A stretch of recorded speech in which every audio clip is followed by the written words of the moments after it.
Derivatives trading involves substantial risk of loss and is not suitable for all investors. Past performance is not necessarily indicative of future results. So stressful when the world's on fire. Good God. I can't look at this, guys. Like, my strategy is you buy it and you hope that you got a good spot. Yeah, but we all think you're crazy. You don't fight this. No way. The markets are freaking out and you don't think that anything is wrong? Come back tomorrow and I'll lose it all. Should be fun. Good morning, everybody. It's Friday. It has been an interesting week. Well, let's just go straight into it. The charts here.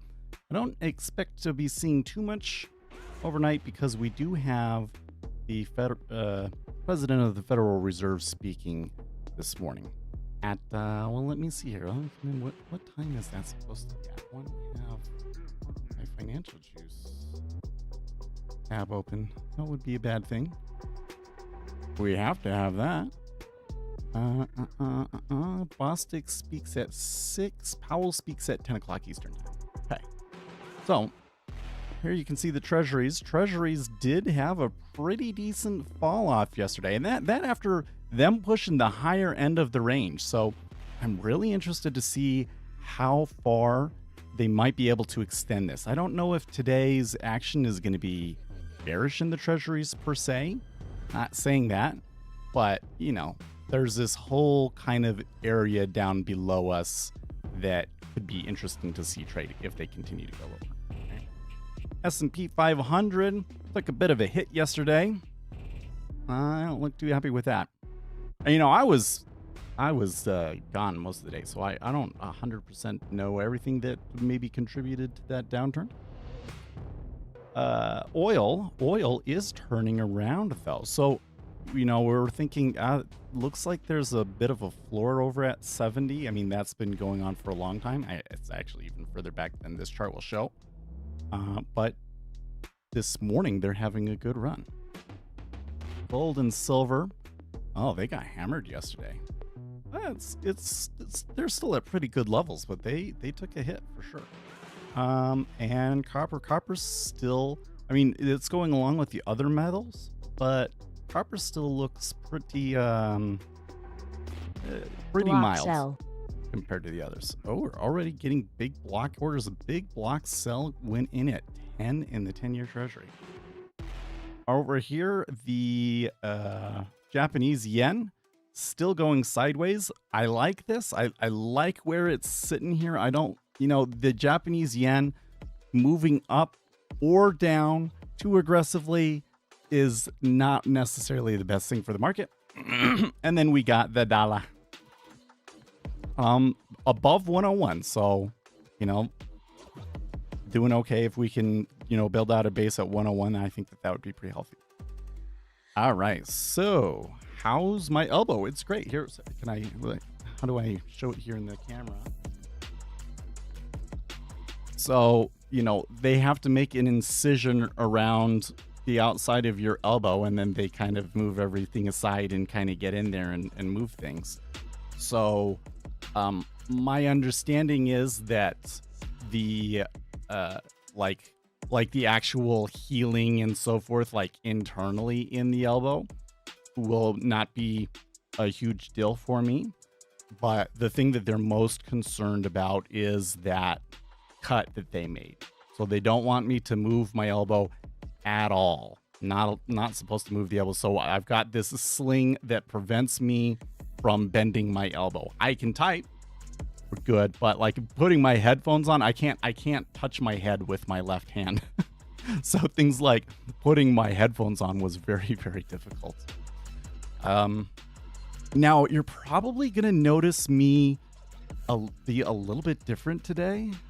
That's my trading. Now, you might, my voice is probably going to be a little bit different. I don't think that the medications that I'm on, for painkiller, they gave me Tramdol.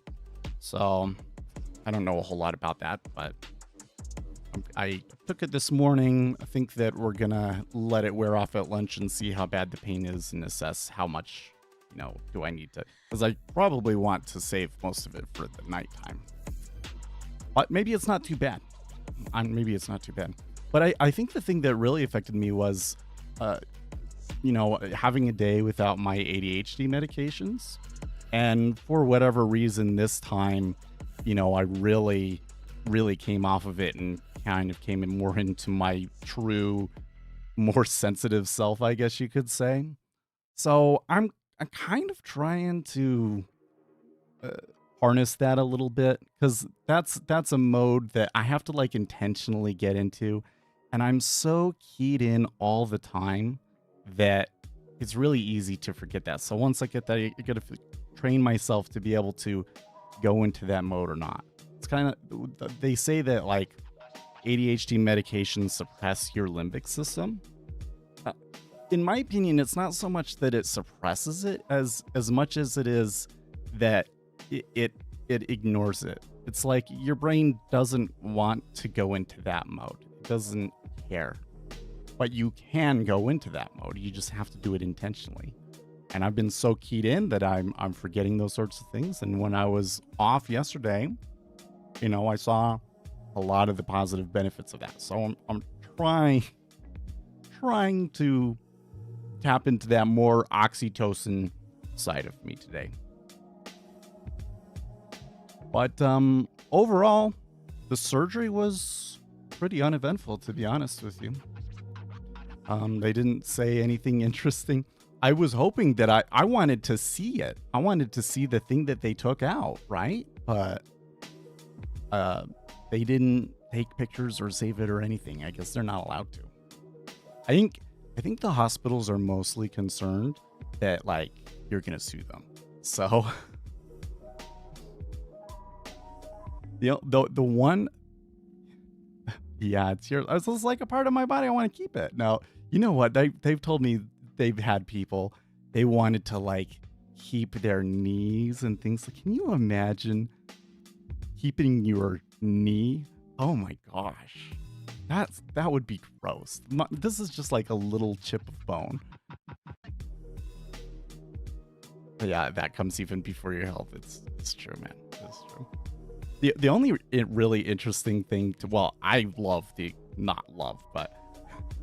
I find the whole experience of surgery really interesting. Just like the feelings and experiences. How do different drugs affect you? Things like that. Super interesting to me. My what are these guys? The guy that puts you to sleep. My anesthesiologist. He was a sneaky bastard. Because I'm laying there. They put this like a plastic blanket over you that fills up with hot air and keeps you warm. Oh, it feels so good. It's great. And so I'm laying there commenting about that, and then the anesthesiologist is like, okay, here, we're going to give you some air now, and I will, give you this stuff here in a second. But I could already feel it. It was already kind of feeling like something's like squeezing you in, right? I was, you sneaky, you already gave me the Propanol. Come on, don't this is not my first rodeo. I know what that feels like. So he was a sneaky guy. And then when I woke up, because the Propanol nap is like my favorite part. You will never feel more rested than when you're coming out of a, anesthesia induced sleep. That is if you stay calm. You go, oh, okay, had the surgery. Let's just relax and slowly wake up.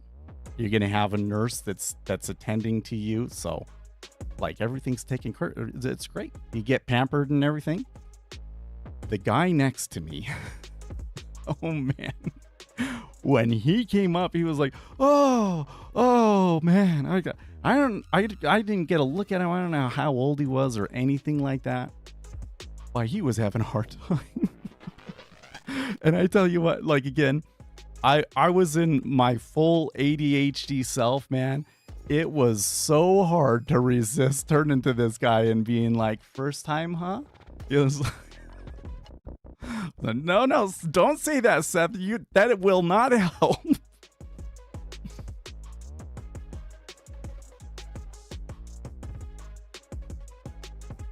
Another thing that was weird was that the guy told me that it rained while we were doing the surgery.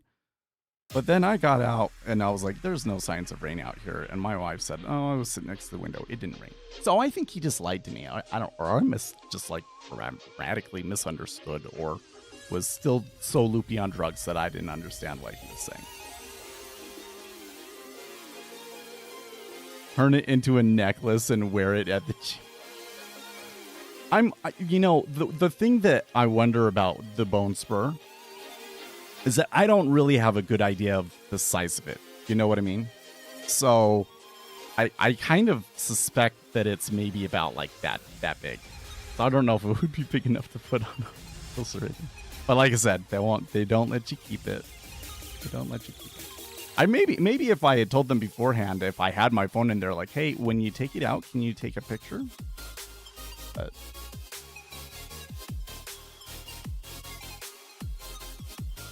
because I was more interested in like, how sharp is it and that sort of thing. Maybe it just sprinkled, I guess. The guy told me that like it rained so hard that the water was pooling in the parking lot. So I'm like, I mean, I know it's sunny and hot and everything, but there's no way that all of the evidence of rain evaporated away that quickly. Especially if my wife was sitting there like right next to the window. She would have noticed a rain that hard. So we have been getting flash rains here in Utah like that. It is not common, but we have been getting some pretty wild rainstorms. In fact, on, I want to say Monday night or Tuesday night, I can't remember which, there was a really, really big thunderstorm rolling in. Like the kind of thunderstorm that you can just sit on your porch and you'll get, 40 lightning strikes a minute sort of a thing. So we went up and found a good lookout spot up on the benches, up on the mountain. And it was so amazing. It was a good show. And we took the toddlers. The younger one, he fell asleep almost immediately, but Asher, he really liked it. That was good. They're getting, like I said, they're getting better. Yesterday, again, me tapping into my more sensitive oxytocin self. We're sitting down on the couch, and Asher's doing this thing where he tries to steal all of the blankets. You got the blanket on you, he wants to steal the blanket. And normally I just like grab it and pull and be like, "This is mine. Go away." Right? But no, I was like, "Hey, come here." Sat him on my lap. "Asher, I'm cold, and this is my blanket, and I don't want you to take it off me." And then he left me alone. It worked. And that would definitely not have worked 3 months ago. So I was really happy about that. Again, part of it is that just like, I'm keyed in all the time. I'm trying to be serious. I'm trying to, get as much edge out of the market and get as much performance out of myself as I can.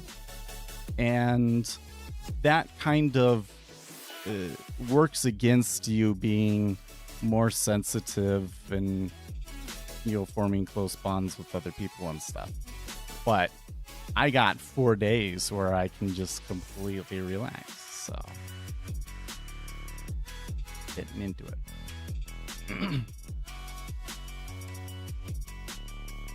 I had to tell my wife. I was like, because we were coming back into the car after getting lunch, and I was like, put this stuff in the back because I don't want to hold it. And she's like, "I know." And I'm like, whoa.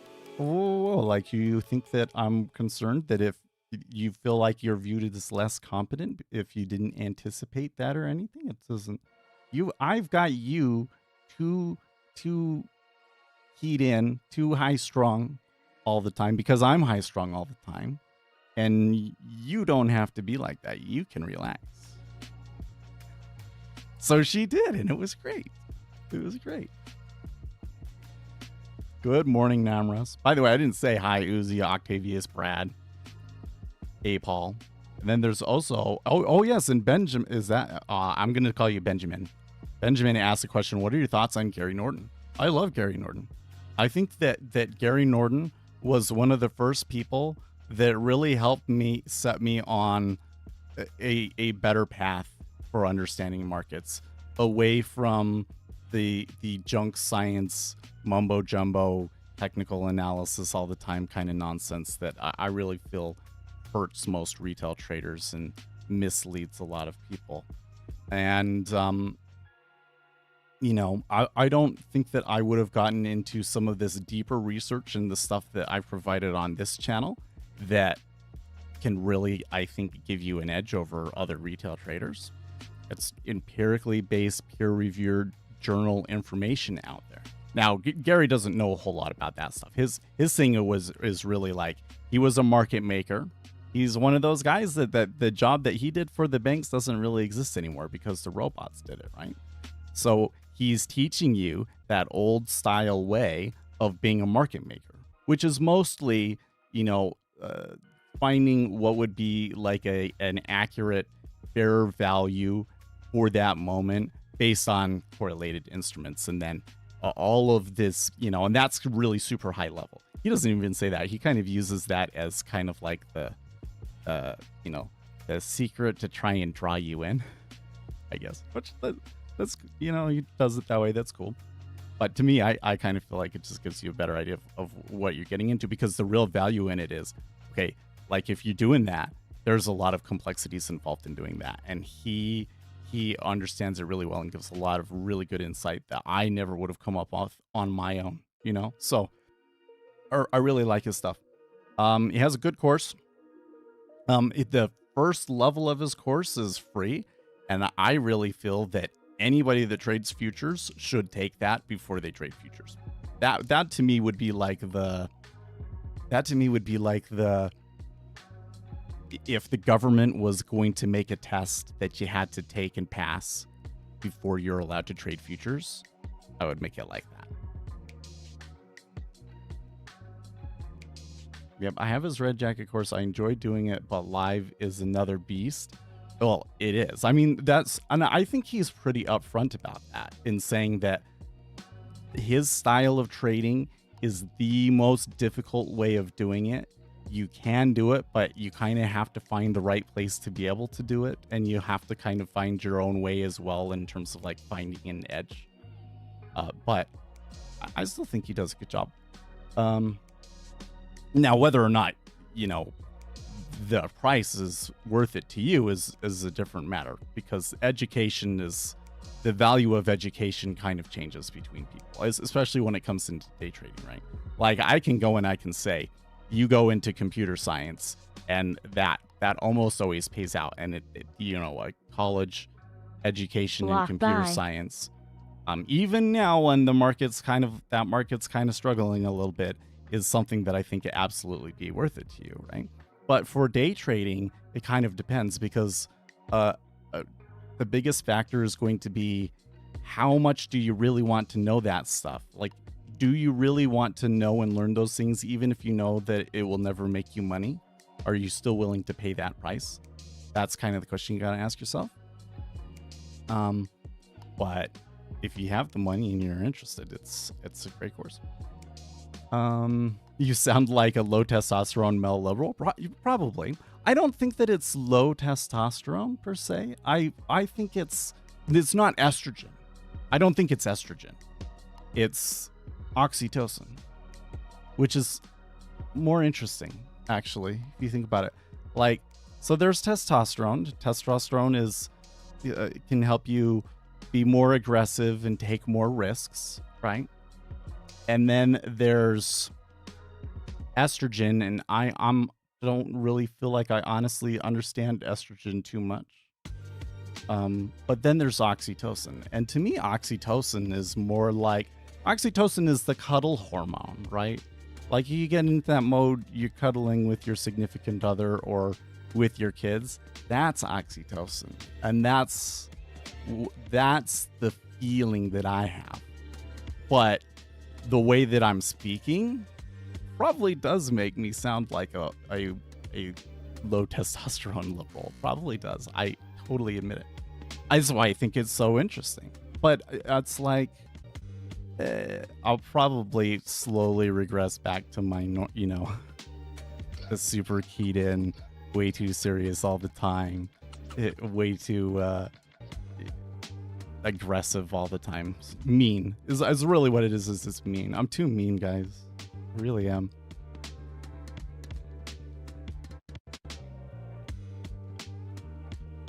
You sniffed around the internet and cut. I hear you. Well, they had like his old course, and then there's his new stuff. And I think a large factor behind his new stuff was because his old materials were getting passed around everywhere. But, I pretty familiar with his old materials because of that. And, so I don't know about the new course, but the old course, it had some really good stuff. It was so interesting about it because some people were like, you don't get that much content, and I really don't see how this is worth $5,000. But when I read it, I was like, oh my gosh, there are so many valuable insights that it wasn't like they contradicted things that I knew, but I never thought of them as being important or really focusing on those as places to dig where there would be really big answers for you. And, I feel that somebody that's been doing it for a while, and then you go and you read that, you really see the value in it. Whereas somebody that's just starting out, because they don't really know where you tend to miss, right? It just sounds like everything fits, and so it seems like no big deal, and you might not realize how good the content actually was.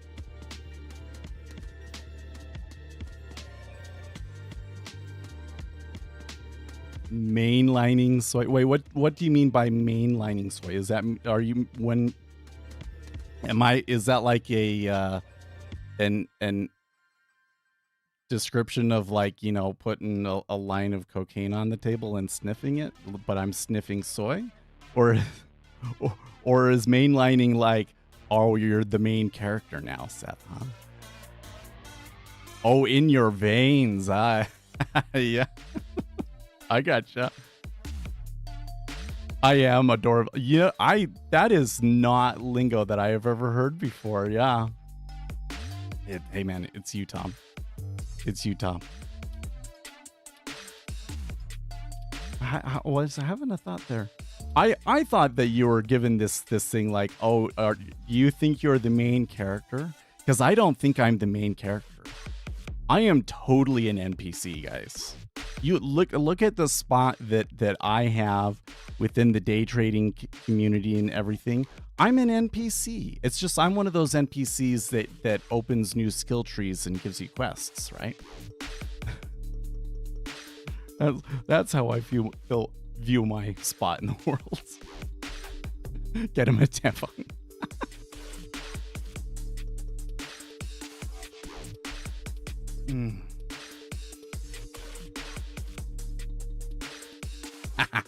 But I love, me, I love the psychological analysis too much, guys. Are you a value investor or do you just day trade? Asks Saf. That's a really good question, actually, I think. Because you have to realize that the vast majority of day traders lose money.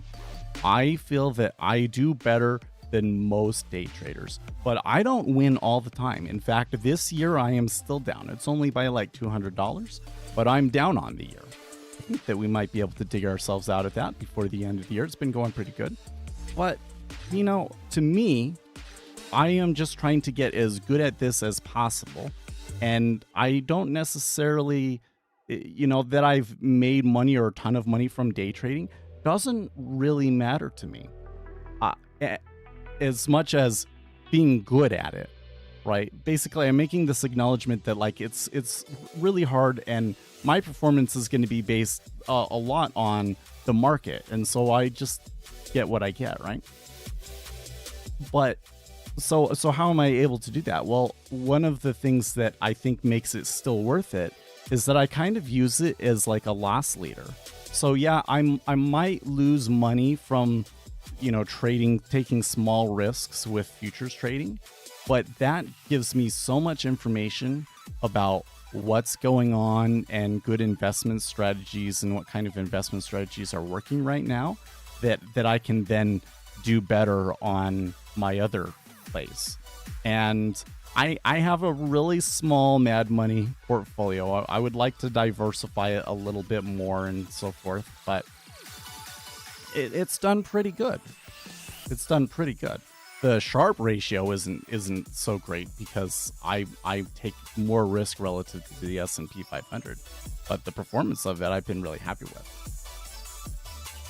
So basically, you asked, are you a value investor or do you just day trade? Well, and my longer term investing strategy, I wouldn't necessarily consider it value investor, but yes, I do both, and I to some extent use the futures trading as a loss leader to help understand what's going on with the market to help my other investments.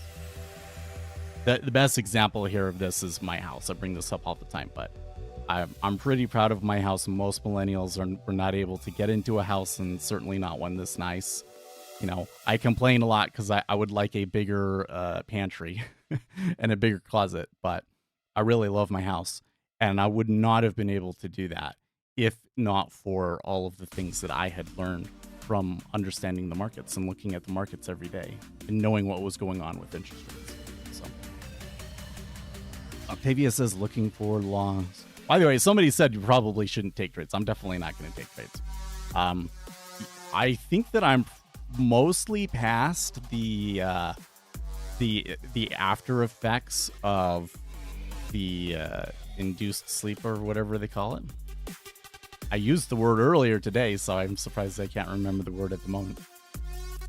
But they say don't make any important decisions. So I think I'm still in the not allowed to make any important decisions time frame.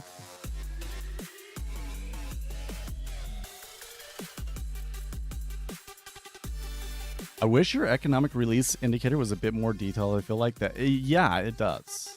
No, I think it totally does. I mean, we found one free data source that was able to give us future events, and it doesn't exactly have everything.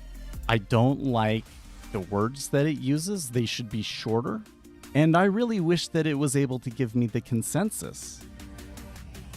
In order to do a consensus, I would need to have a data source that allows you guys to connect to it, So there's definitely some limitations there. Yeah, that source is weak AF.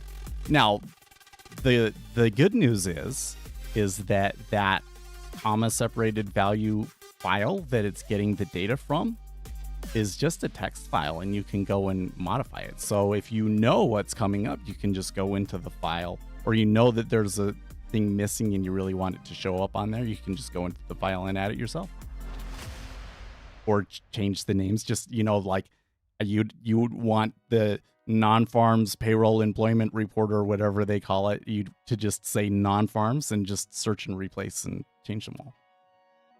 And I've actually keep telling myself I'm going to do that and switch a bunch of them and upload a new version of it. But, I keep forgetting. Oh, which, by the way, does remind me, somebody was saying that they couldn't download the file. We can come in and check that out. News, download. Oh, you know what it probably is? Probably needs to be a lowercase n. Probably I just put the link in there wrong. No, yep, I just put the link in there wrong. Oh, that's so funny. Let us fix that.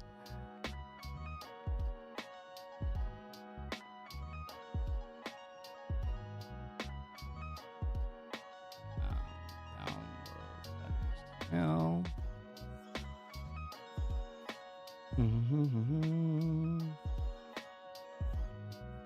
No, that's too far.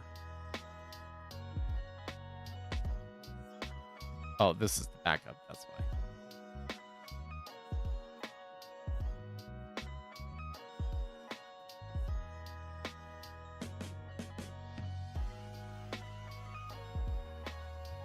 It's this one. Yeah, that looks a little bit better.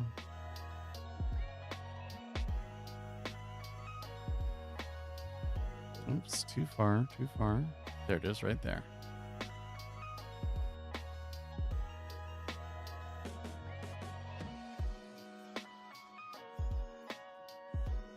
Okay, that was a silly mistake. What do I use? Oh yeah, one has to be made a little link to it over here.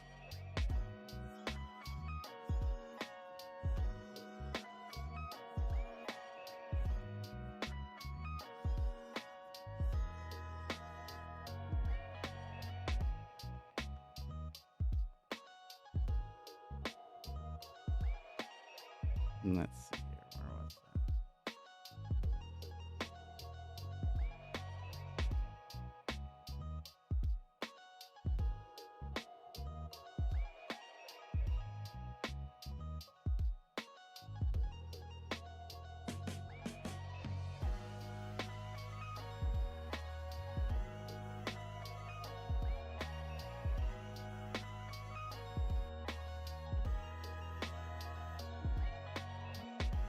Let's see here.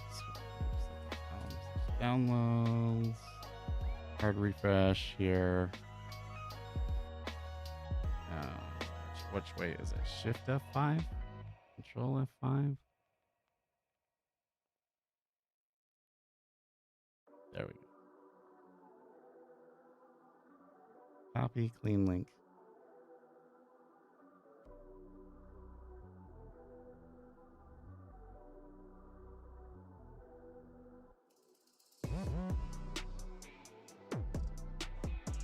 It's not doing it.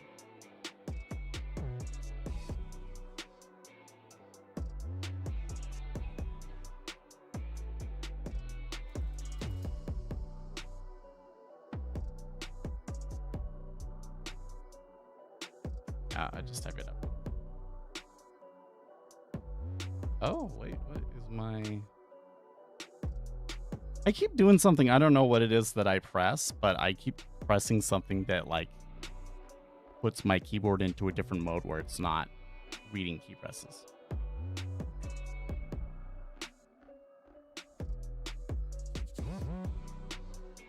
There we go.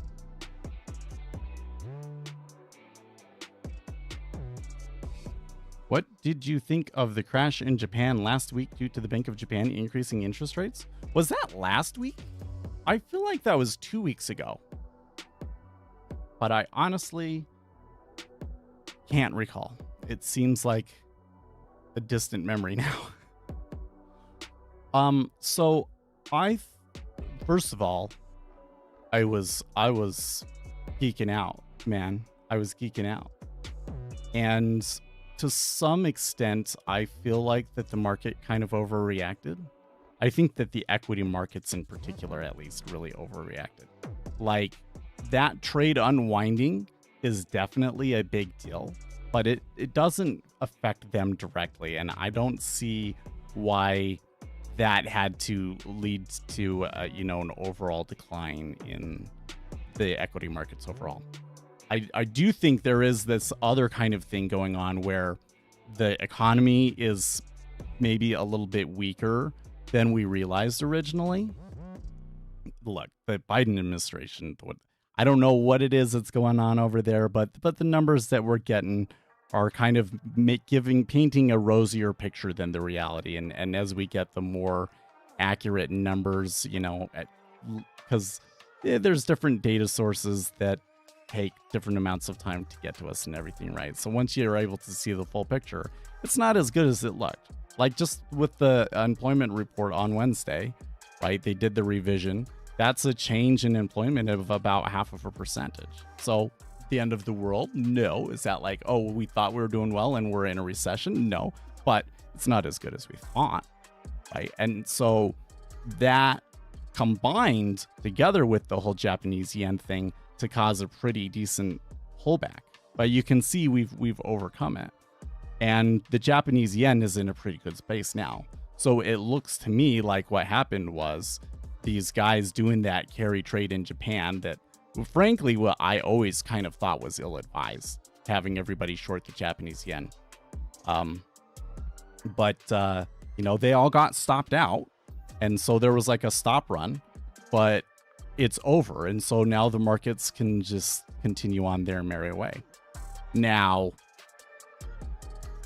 so that really means that the bigger thing is still like, do we slip into a recession? The chances of a recession right now aren't very high. Like, I think Goldman's indicator says 30%. Doesn't mean it won't happen. It could totally, it can always happen. And when it does happen, it happens really quickly, right? But at the moment, I really don't feel like it's likely to happen. Apex futures, you're late. Well, you haven't. You're not too late, first of all, and we're happy to have you, whether you're late or not. I'd rather you come, even if it was 5 minutes before the end of the stream. I'd rather have you then than not have you at all.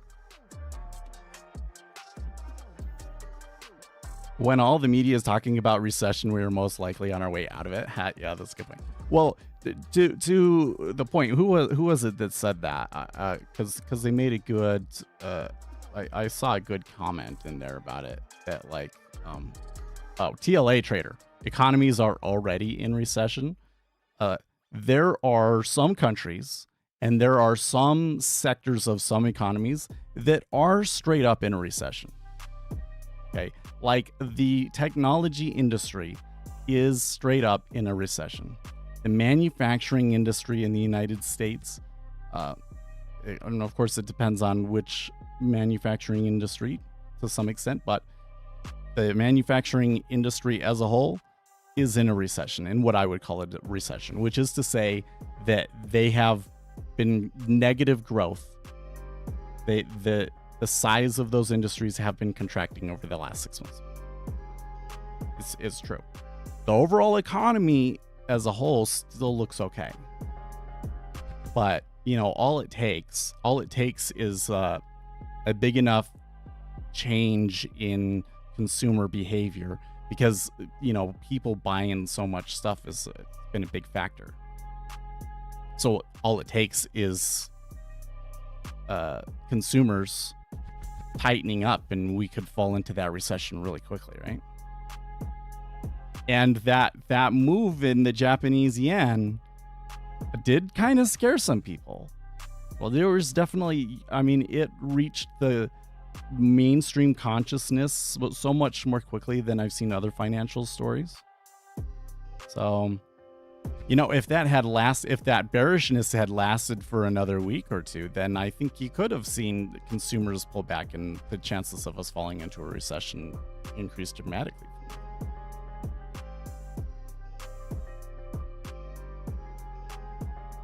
Didn't I have to get out, brother? Oh, well, thank you for stopping by. Enjoy the painkillers.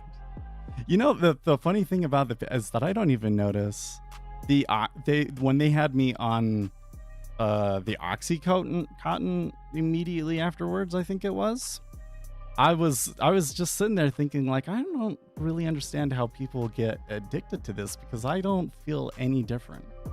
Like, it's just like they cut my arm open and I just feel normal. But maybe it's that when you're coming off of it and the pain is too much even after the surgery is gone, must be what causes them to be like that.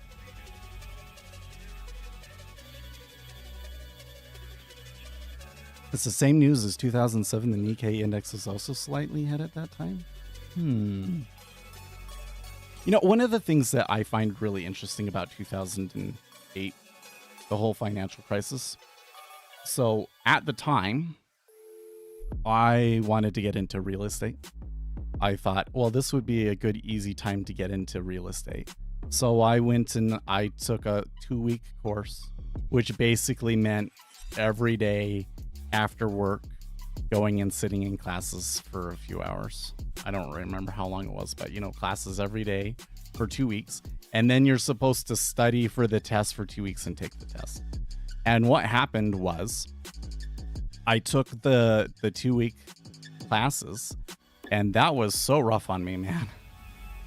that I wanted to take a little bit of a break, and then the crisis happened, and I never got back to it. But while I was taking the classes, the instructors, these are all people that were in the real estate industry and had been quite successful, many of them.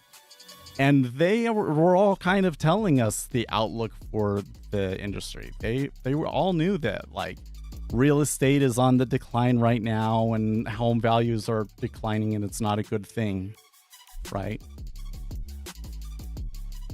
The S&P 500 had been on a slow and steady decline for a long time before the 2008 crisis actually happened. So it was really kind of one of these things that, like, everybody kind of knew that we were going down. It's just nobody thought that it was going to be like a, life or death situation for the economy where if we don't step in and do something, civilization will cease to exist, right? So it was, we knew which direction it was going, but people really did not see the severity of it coming, right? So talking about, that there's maybe some signs that there were problems going back as early as 2007 is definitely a thing. At the same time, ever since 2008, the majority of my experience in the market and the big takeaway that I get from the market is that every couple of months, some big scary thing comes along and everybody thinks like, this is it. We've been running everything on borrowed time and now it's time for the reckoning, and then it never happens. So, I'm a little worried that the next crisis I'll be really blindsided by it, Would you ever invest into options? Options can be a good opportunity for you, especially if you're informed, man. I mean, if you're an informed trader and you have a situation where you know that instrument is going to move a lot farther than what's being priced in. A good example was when Biden started his term, the oil ETFs and everything were pretty mild. And I was looking at what Biden was saying he was going to do, and it was like, guys, oil is going to take off. And so I bought options on oil, and I did really, really well. It was like a 10-to-1 return on those. And that was before the Russia thing. If I had picked out a month that was like 1 or 2 months later, then it would have been insane. I would have been, who knows, that might have been a $50,000 trade if I had gotten the right date. So if you're an informed trader, you can. Now that's going to be the buying side of the options, right? The other side of it is you can sell options and you will win most of the time. I feel that to really be competitive with that game, you're going to have a good way of calculating an accurate price, like what it should really be worth and how far it can move within that time period. But generally speaking, those people do make money. You're taking on risk. You're taking on risk and you get paid. There also seems to be a lot of opportunity in the zero data expiration options. So whatever is the newest kind of like high volume thing that's come into the market tends to be where it's the easiest to make money. And for the past long time, it's been options, and now it's those 0 data expiration options. I have a lot of issues with the 0 data expiration options, so I don't trade them, and I wouldn't recommend trading them, but there are people making money over there, and there's probably more people making money over there than there are people making money in futures. What brokerage? I just used my my Fidelity account. You have to they give you a little pamphlet and sign some agreements and everything, but they've been okay for it.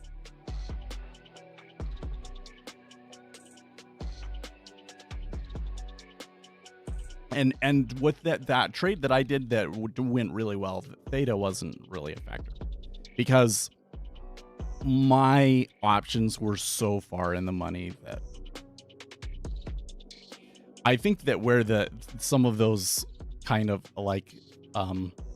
Well, theta is the time decay of the options as it gets closer to expiration, right? But then there's also the gamma crush thing.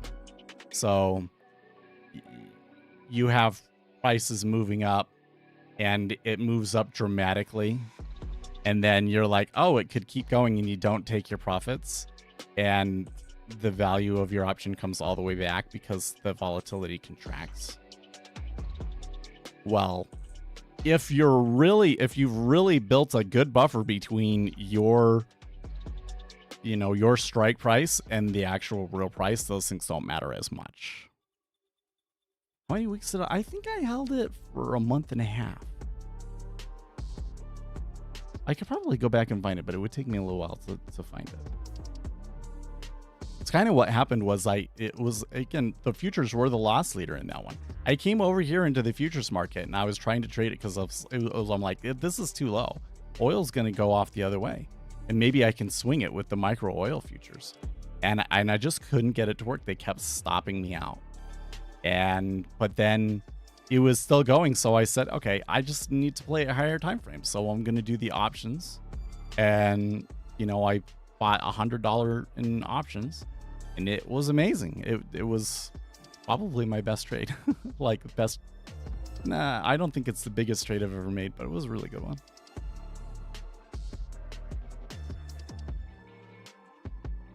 I do not like to trade the things that are like it's going to expire this week or something like that. One of the things that I really hate is how much the theta decays over the weekend. Am I using theta correctly?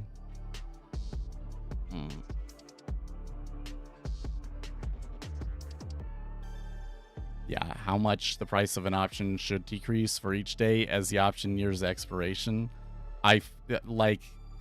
When it gives you that description, it makes you think that the time value of your option should just slowly decay over time until it gets to 0.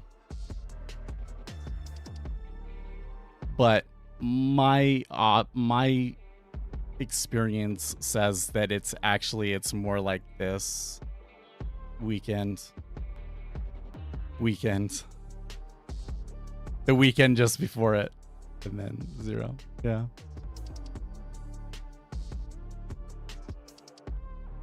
It's logarithmic. Oh, that's interesting. You saying that it goes like this, or maybe it goes like this? I think it goes like this because I think it decays even more as it gets closer to it, right? But I'm telling you, man, it loses more on the weekends than it does on the weekdays, especially like that one before the expiration week.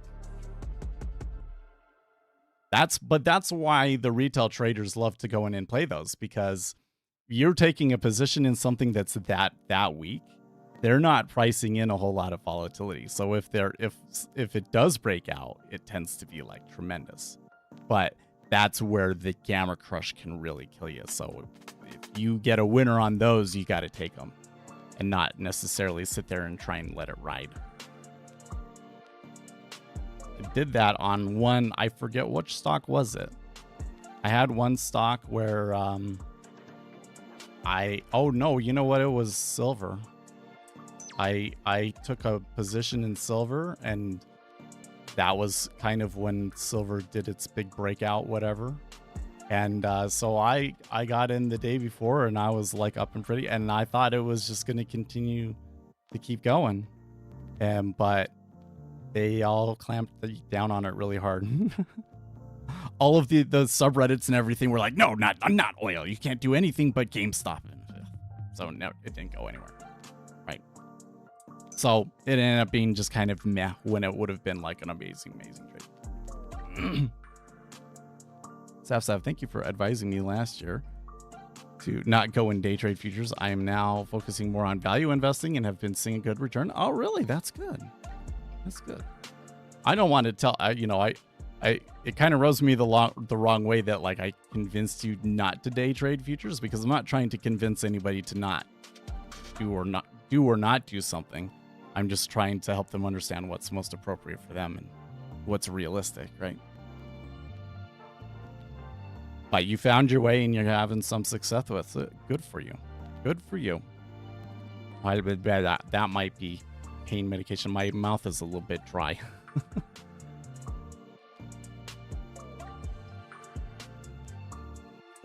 Also, I need to remember to breathe.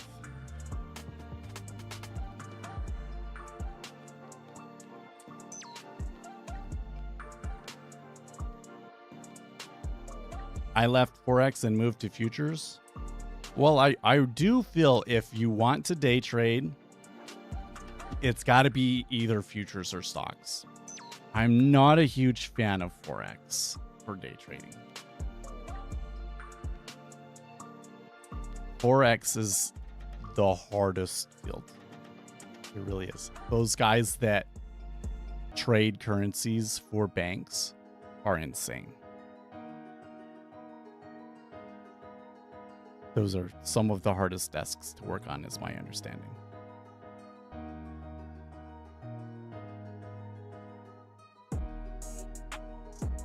So while I'm remembering to breathe here, let's go and see if there's any new news stories we should look at.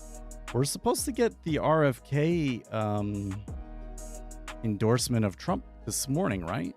For some reason, I thought it was going to be yesterday, but then I remembered, no, that was Thursday. Today is Friday. Maybe it was Friday for you, Seth, but it actually was Thursday.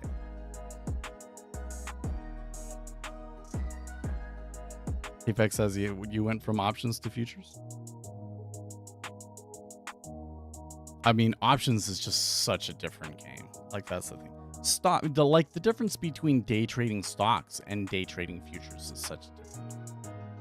Day trading stocks, I think, is a lot more about, finding what's going to be a mover that day. Something that has news and has a reason to be moving around. The kind of like the pattern day trading thing makes a little bit more sense in stocks. Which is to say, I don't think that you should necessarily go in there and say, oh, there's a head and shoulders pattern in here now, so I should go short, or whatever other kind of nonsense that people use. But you use those stock screeners, to look for stocks with certain properties that are following certain patterns on the daily basis, and then you're coming in and you're trading them, you get much more fertile ground. And if you do, you can get yourself into a spot where you're just finding things that are always trending up, right? Or to trend up most of the time.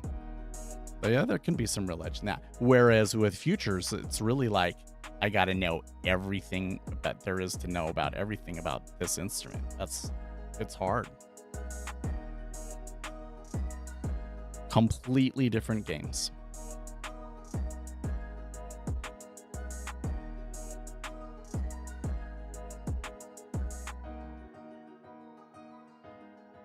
I need to push this.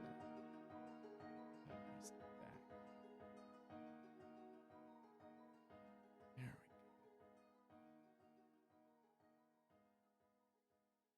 we go. When you bought your options contract, could you have bought a 2-year contract? I think so. I definitely see options contracts available years out, but it's kind of depends on the instrument. I don't remember what it was for that instrument.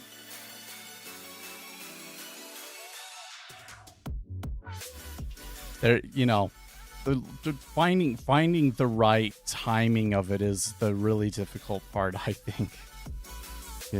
Like I said, I could have bought them out a month further out and made probably 100 times my money, possibly. But you pay extra for that, right? You have to have more capital to place a trade like that.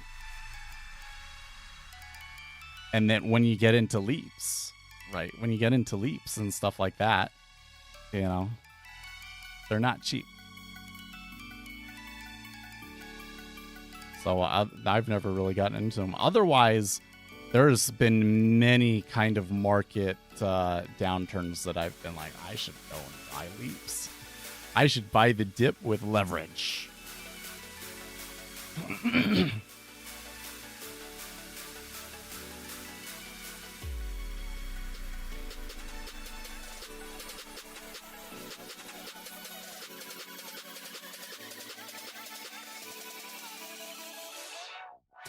Let's see here. So we still got 45 minutes until Powell.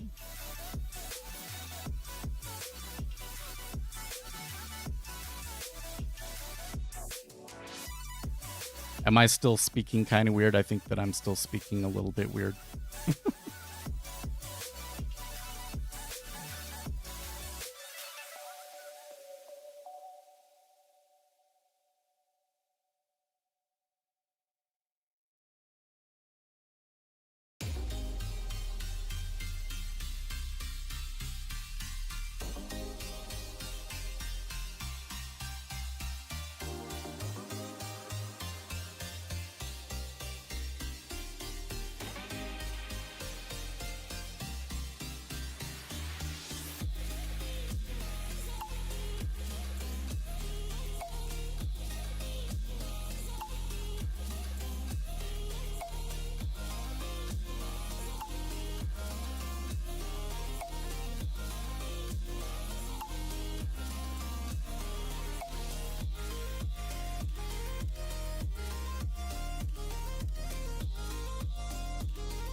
Amir Guyan says, no, Mr. Seth. Is that no to I sound like I'm speaking weird? Do you ever read any invest? Yes, I do. Hold on. Oh no, wait. I shouldn't get up because it's hard. It's hard to put the headphones on and off. So I won't go and get it. But on my bookshelf back there, the number one book, man, everybody should read this book. This is like every person in America should read this book, in my opinion. And it is called One Up on Wall Street by Peter Lynch. That is, man, that is such a good book. So Peter Lynch ran the, I think was called the Magellan Fund. Basically the most successful, what do we call these? It's not a hedge fund. It's a type of fund.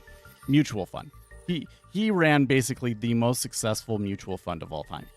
And he goes into basically, here are all of the things that Wall Street does wrong. Like, because they live in New York and they're all rich and everything, they miss a lot of what's going on under the covers and miss really good opportunities. And then on top of that, when they buy and sell, it moves the market way, way super far. And so you as a retail investor can take advantage of that and get really advantageous prices. And so his argument was that with a lot of work, you can maintain a portfolio of 5 to 10 stocks and do really, really well with it. And I agree with him, and he gives you everything that you need to do. You're learning from the very best. So that's a great book to read. So if you're starting in like stock investing, I would start there. Now, one of the things that you got to be careful about when we're talking about the stock investing world is value investing, because value investing has not worked very well the last 15 years. The last 15 years, all of the money has been made in going into the high beta, big risk, high earnings multiple stocks.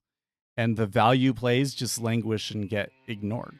So you have to remember that value is not what drives price. I mean, that's what's supposed to move price, and that's what our system is trying to do, is to try to accurately price what something should be worth right now. but it just doesn't do a very good job of it, because at the end of the day, what matters is the orders. And that even plays out on a high time frame. You have to sit down and say, I'm buying it today. I'm buying it today on the expectation that other people are going to buy it later. I'm predicting future orders. I'm just predicting it on a super high time frame. And when it comes to value investing, like, what is it that's actually going to induce those orders to come in and trade it? Because why are they going to get into this undervalued value play when Nvidia is going up, doubling every day, you know? Like, so you kind of have to keep some of those things in mind and ask yourself, like, are there going to be actual catalysts in the future that are going to help this beyond just like the value play and stuff like that, right? So that's the big caveat that you got to worry about when you're reading anything to do with stock investing. But all of that valuation stuff is still very valuable and good information to know. I really wish that I knew more about discounted cash flow models so that I could come and make a bunch of spreadsheets for all of my stocks and figure out what I think all of my stocks should be worth.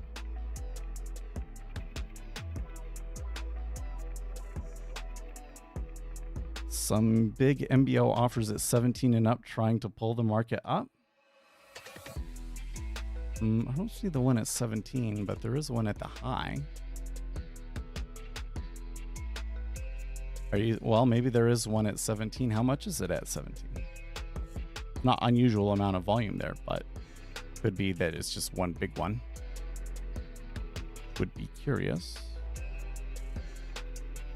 Do you think that they're going to move up? Well, the trend so far today has been to the upside, but that uptrend is definitely moderated the last 15 minutes or so. 1354, well, that's not that bad. It is maybe worth noting, though, because there's nothing else special about that price. If we see passive investors sell in the next bear market, can value investing return? Actually, I would probably say the opposite. If we had like a really big downturn in the next market, that would probably be a sign to get back into the high beta names again.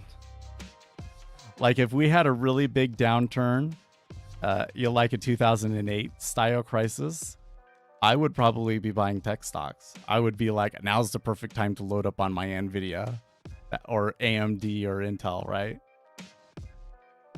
Yen is struggling. Oh, that's a good catch there, dude. Because the treasuries are still rising, but the yen is not going along with it. And there's maybe a little bit of volatility in the dollar as well.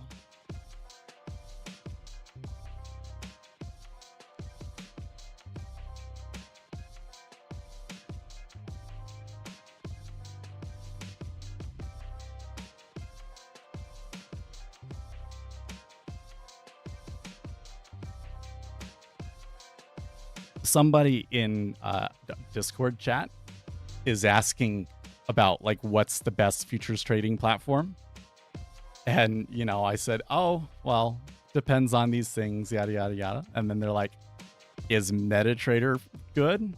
I was like, no, that's like the one that's bad. So why?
Sergio Rossian. Am I saying that right?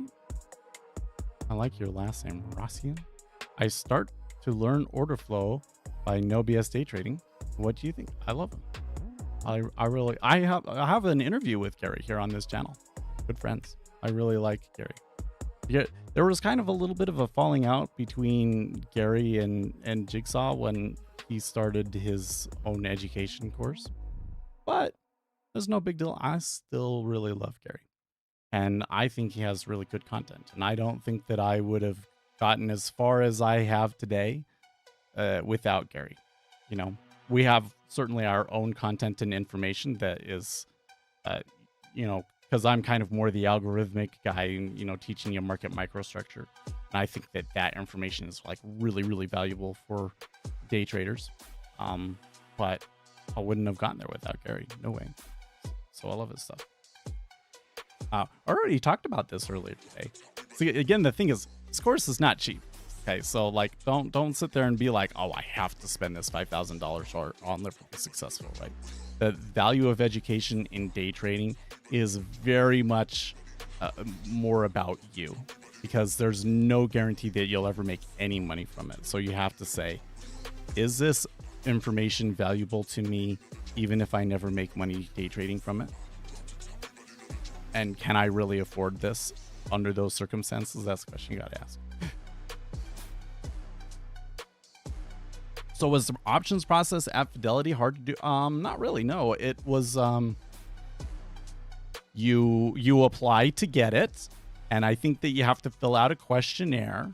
You know, I was pretty experienced. So, you know, I think that, you know, I give them the right answers about my experience level. Because if you come in and you say, I don't know anything about anything, and I'm total, then they might say, no, you can't do it. But anyways, and then they send you a little booklet.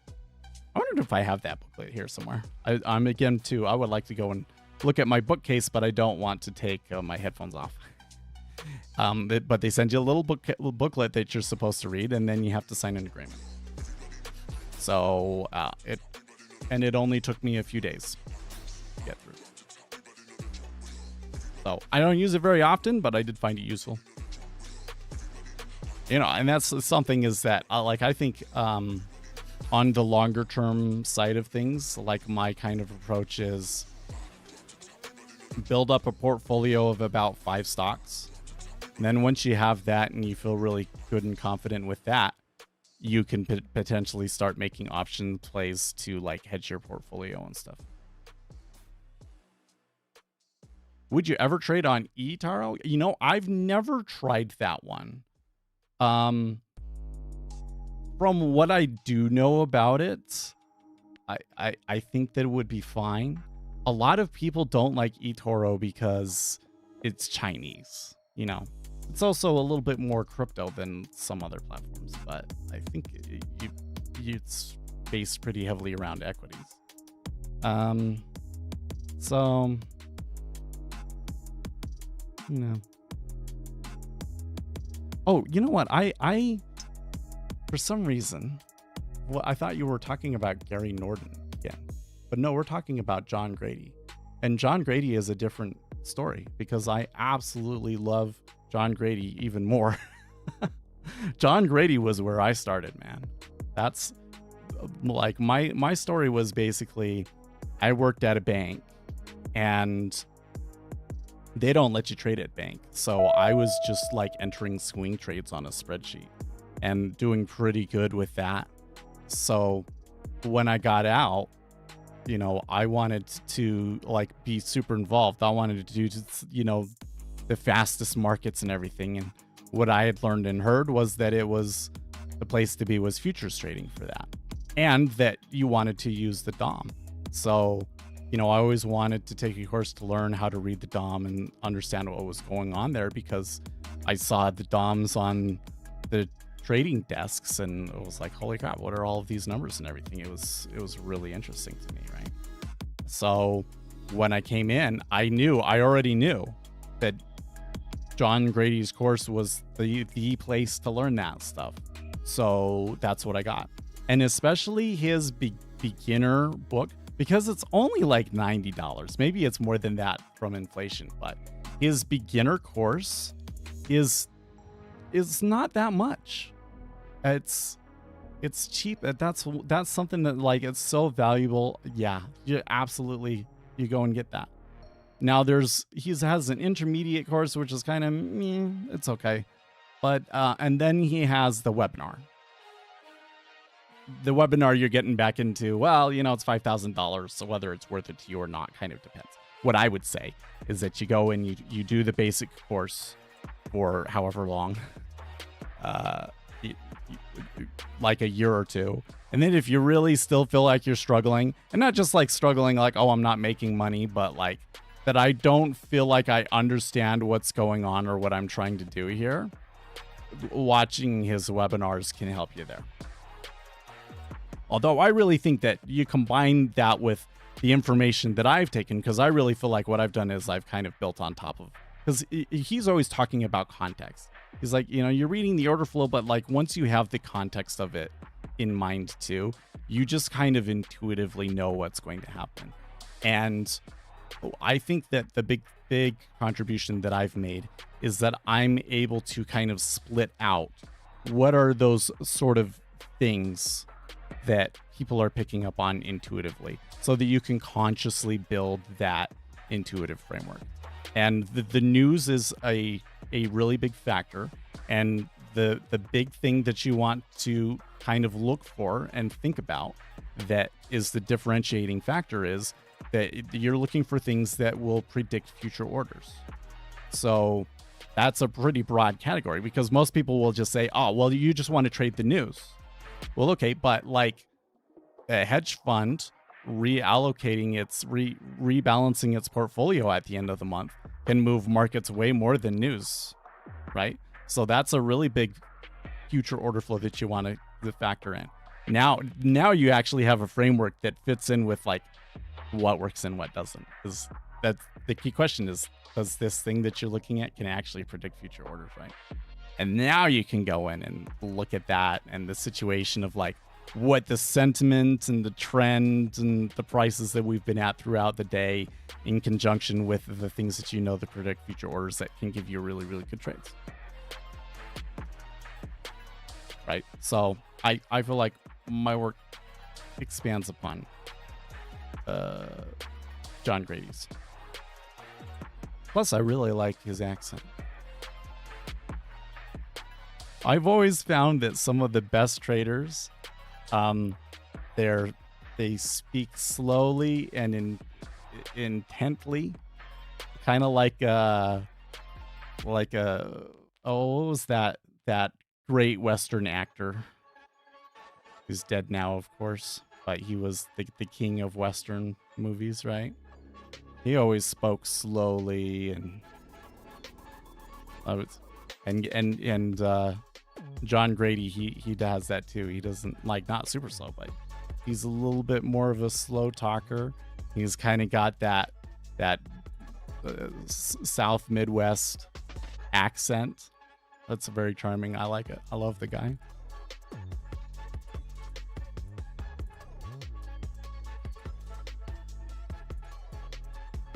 Oh, okay. So you asked, now you trade different than John? Well, so I think I do. My understanding of how John trades specifically, and that's beyond his book, but that you would pick up on when watching his live streams, is that he holds them really tight. He will be looking for a trend, and if it comes back even 2 ticks, he's out. Like if he was in a position right now, I think that he would have his stop or his take profit stop limit order at 12.5 or something like that. And then as it ticks up, he just kind of rides it up. So he trades it really close. Whereas I really try and catch the full swing if I can. I want to my optimal trade is there's going to be a trend that day in Treasury. I get in right when the Treasury starts trading and I just hold it my whole session. That's optimal trade for me. So I'm going to take on a little bit more risk. I'm going to hold positions a little bit longer, that sort of a thing. And then, yes, I think that I have an understanding of the markets from the empirical studies that I've read and the ability to program and everything that is really unique in the the retail day trading world.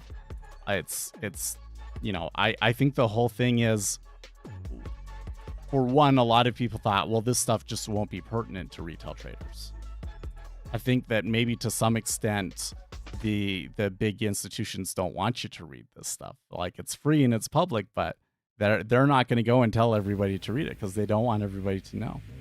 And I also think that another section of it is that it's a lot of work, and most people aren't willing to put in the time and effort that it takes to really learn. Because, you're going to go and you're going to read a research study, and like half of the stuff that they're saying is not going to make sense. So it takes a long time of reading other studies and building a base through my favorite book, Trades, Quotes, and Prices, Financial Markets Under the Microscope. That gives you a really, really good overview of the empirical research, so that when you go and you read modern studies, you'll understand the words a lot better, right? But that's a lot of work that most people don't get through. They would rather just look at the charts and hope that looking at the charts long enough and something kind of works, right?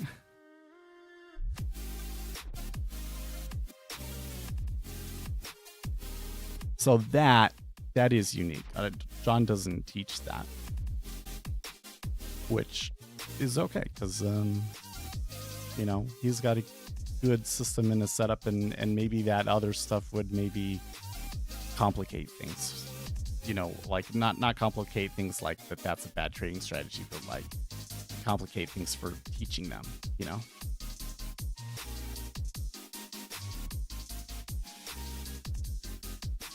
What percentage? Oh, I don't really take automated trades very often. The robot history is really mixed, to be honest with you, Gio. I've had a lot of I back tested it and I found some strategies that I thought were really, really good, and then when I start trading them, they don't quite perform the way that I want to.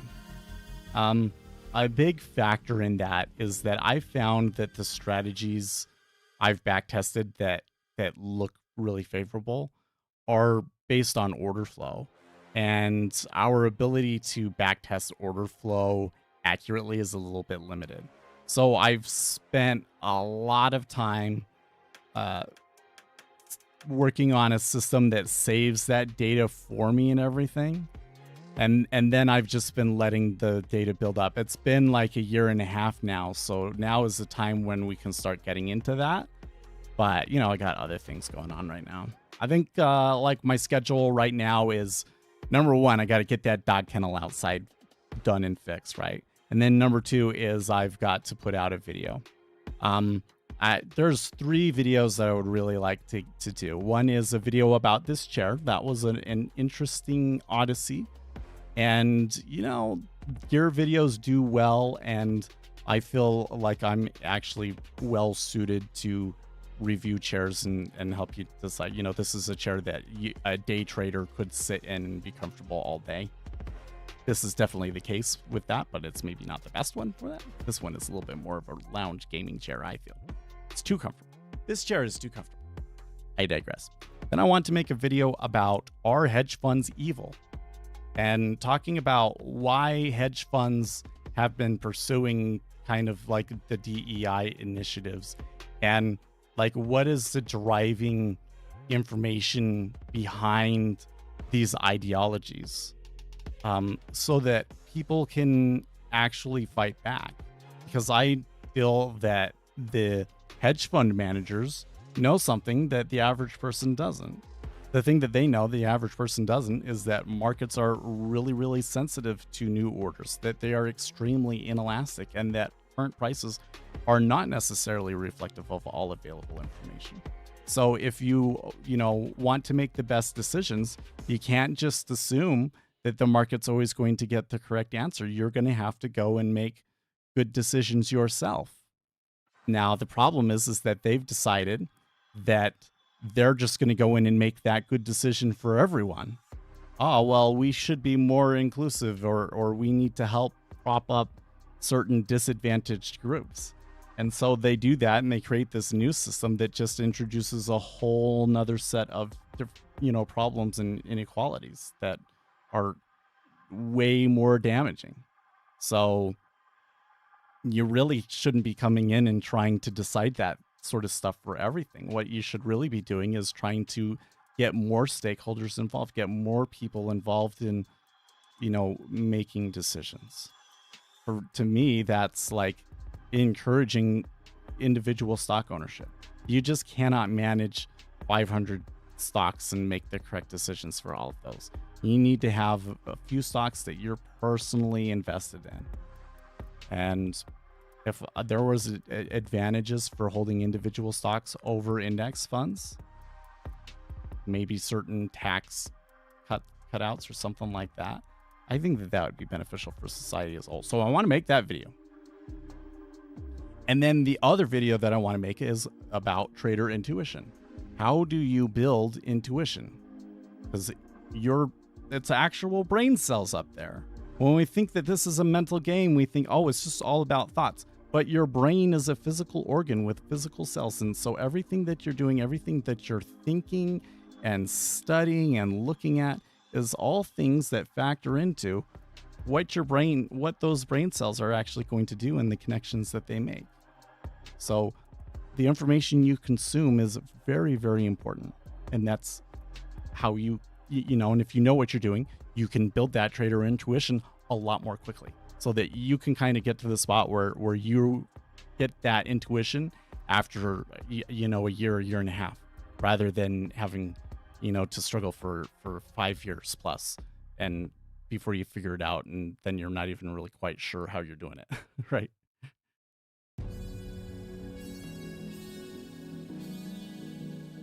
Yeah, I should make a video on presidential elections too. Yeah, you got a good point. Were you the one that was asking about that on one of the videos? I don't think that I would try and do a play-by-play like we did before, where I was making a video every week. But sometime after Labor Day, I think that it will be appropriate for me to chime in with where I think things are going. It may already be to the point where we can call it, but because what I'm looking at right now is, Kamala Harris has had a honeymoon period, and we've probably already seen peak Harris, and her economic plan in particular was really damaging. So I am leaning towards Donald Trump will win, and that Kamala Harris is kind of a sacrificial lamb, that once she loses, then that will kind of give the moderates in the party free rein to tone things down, take over and tone things down, which on one hand will be good, because they're, the far left wing of the party kind of scares me, and they could totally take the country into communism. That wouldn't be good. But it's also bad because those are going to be the uniparty establishment, reinforce all of the existing corruption that's going on, guys, too. So, but I think that she'll lose, and that the Democrat Party, will have to embark on a really big soul-searching mission after that.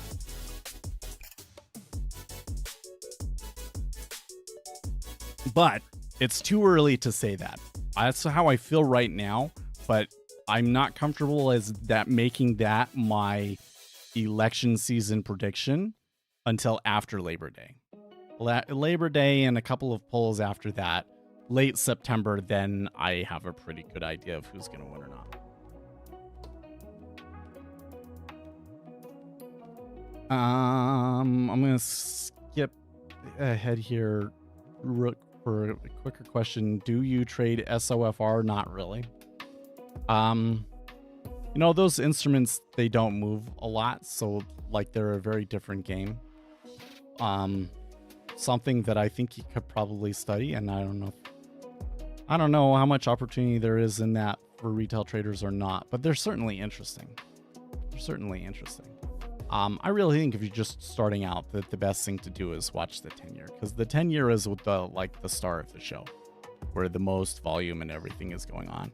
And once you understand that one, then you can look around and say, okay, does SOFR really make more sense for me or not?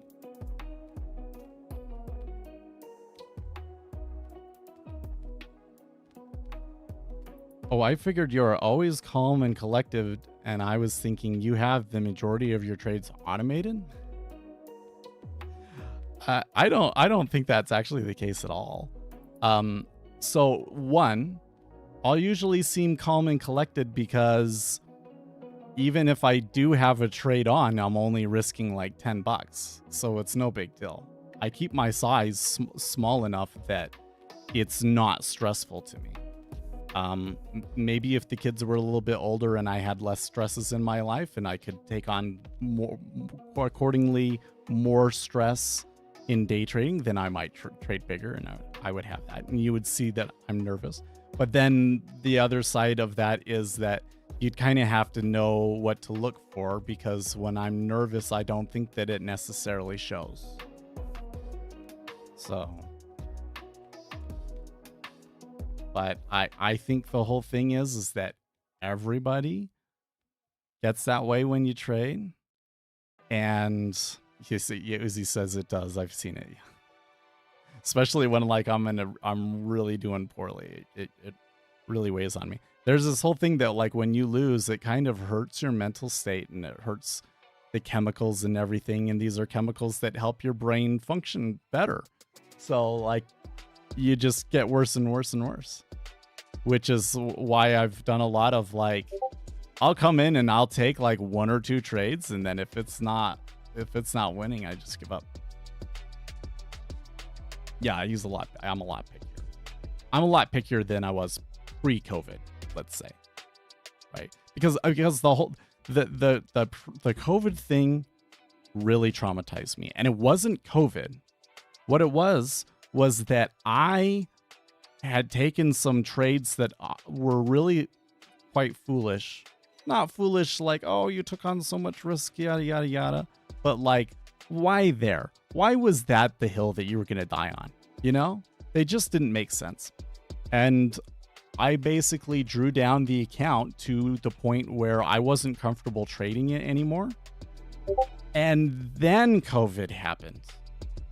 And it was just like, oh my gosh, man, Seth, if you had just, you know, sat still in the fall of 2019 and not blown your wad, then when I would have had the opportunity to actively trade COVID, and I would have done amazing, right? And it would have been a completely different story. And that was one of the big things that kind of shifted me to, I need to be way more selective. But part of that was also that it was after COVID that I really learned some of this empirical research that really shifted my view of the markets. Like, it was things that I knew because the traders at the bank had told me this stuff. But, you know, they told me the main conclusions, essentially. I didn't know why they felt that way or where they were getting that information from. And so it was, you didn't trust it as much, versus then I had the research in my hand and I understand why they were saying what they were saying and what the actual like larger consequences of it is.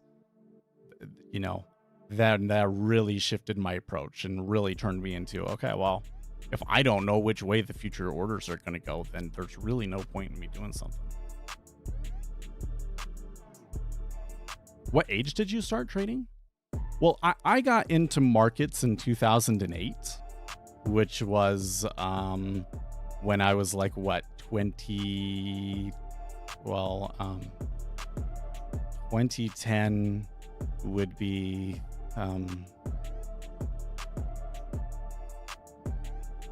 well, 2005 was 20, so 28, no, 23. So I got into like trading in markets when I was 23, but I almost immediately went into working at a bank, and they didn't allow you to day trade. So I would like insert swing trades on a big Excel sheet that, you know, It was on their computer, so I wasn't allowed to keep it. Otherwise, I would show it to you guys all the time because the performance on it was amazing. I like 10x my money or something like that. So I did that for a long time. And then I worked for them for a long time.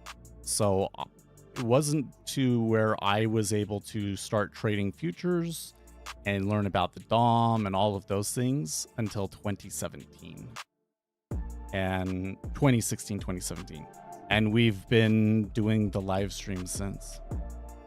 It's kind of funny to think back on the way that it went, because I started doing futures summer of 2016.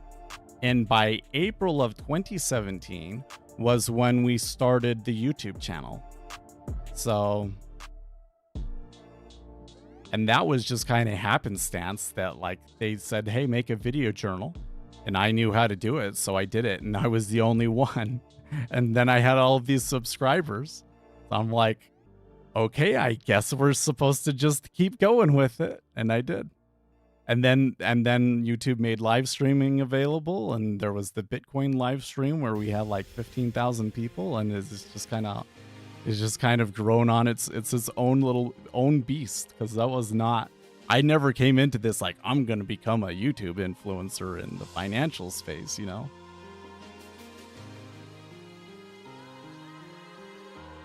You started Discord. Yeah, I started Discord before we started live streaming too.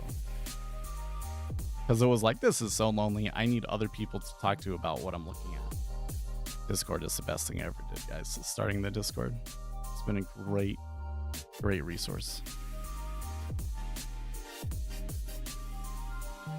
Oh, I'm 23. I recently joined Optiver from on-campus placements and was handed SOFR, EFFR for now. Stuff is fun. Well, yeah, and if you're at a bank, like that's a very different story from trying to trade it as a retail trader, right? I'm super jealous and excited for you, man. I'm super excited for you. That's, you know, we had a guy in here. Well, he's still around sometimes, but he's been going to school, so he doesn't have as much time. But really great friend of our channel, Akshay, and that's what he did at the bank that he worked at. He was he was doing euro dollar, which SOFR is kind of the replacement for that. He did euro dollar, and he traded that for a long time. Like he worked at the bank, and I guess somehow was able to build up like a huge chunk of change. And then he was day trading euro dollars, or well, maybe not day trading it. Maybe it was kind of more of a basis trade sort of a strategy, actually. So you make the risk-free rate of return from it. And then he decided to go back to school.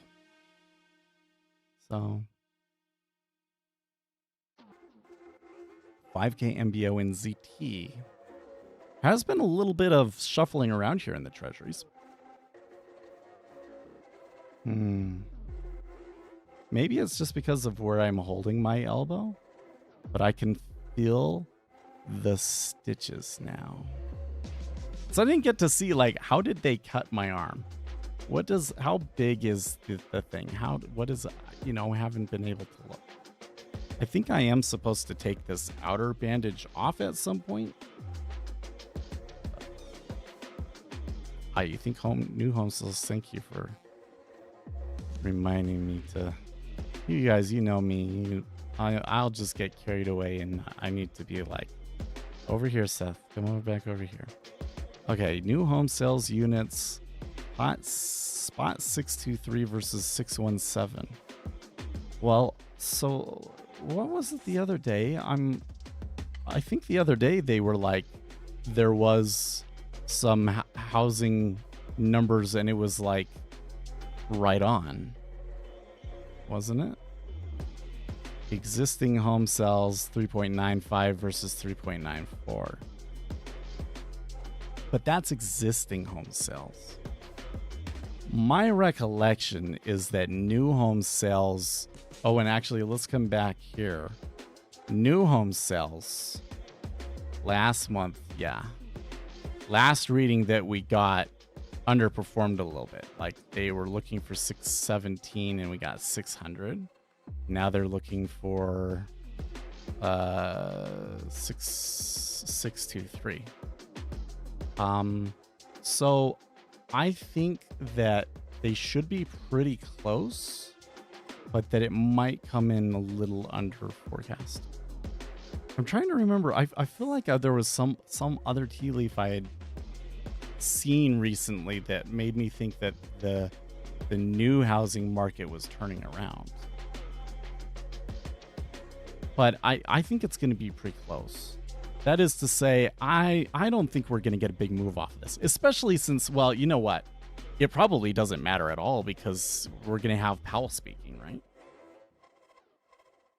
Yeah, Jackson Hole in 3 minutes. And I don't know, have we already received his comments?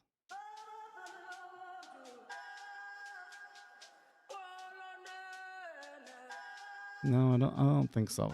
But sometimes they get released like 30 minutes before the thing, but I don't think that's. Oh well, no, maybe it did because. Yeah, no, that's just the open. It's like the S&P 500 is a little bearish on the open. Do you consider spread probabilities in interest rate futures? So spread trading is something that I wish I knew more about. I really wish that I had like a simple spread trading strategy that was kind of like a spread market making sort of thing. We saw some research yesterday. Correlation emergence in two coupled simulated order books that I'm hoping to read sometime in the next week that might help on that. I'm hoping. But I do very much factor in the way that the spread is moving into treasuries. You really do not get an accurate read on what the order flow is doing without knowing which way the spread is going. Right now, the spread looks mostly flat, maybe flattening a little bit on the shorter end of the curve, but overall, I would say flat. But when it's really strongly, steepening or flattening, you're gonna see like so flat means sell the front month and buy the back month, and steepening is the opposite. You buy the front month and you sell the back month. So if we're steepening, then I should expect to see more buying than usual on this and ZF and more selling than usual on ZB. So if I come in and I see like, big iceberg or aggressive orders over here that are in line with that difference in the way that the spread is going, then you kind of have to discount those flows. Those would be things that would make me think, oh, something's going on here. Like the ZB seems really low, so that must, it's going to drag them all down. But now I realize, oh, well, the reason that ZB is selling is because we're steepening. But overall, things are moving up. So it's a very important thing to put in. And I do believe I have a little bit of videos about that, but I would like to make a new video about that one. I forget there was one of these days where I was like, I'm going to make a new video about that is more, but I forget like what was the difference in the way that I was approaching it that I thought was going to be so beneficial. Yeah.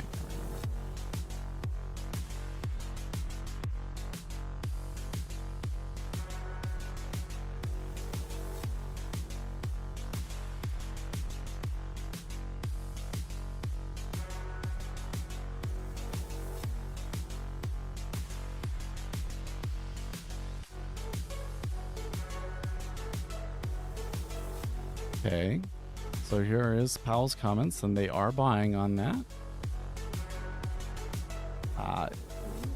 They moved pretty far. I'd say the volume on it was decent, but nothing too crazy. So they are retracing it pretty okay. Ooh, the dollar's getting creamed there.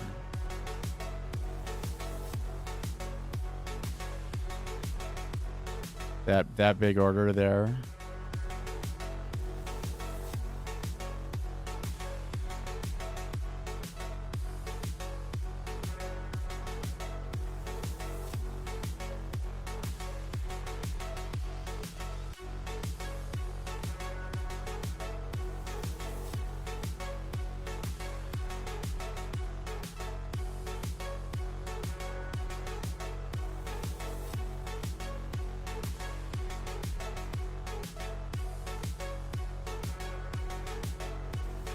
You know, there's not a whole lot of really key levels above us.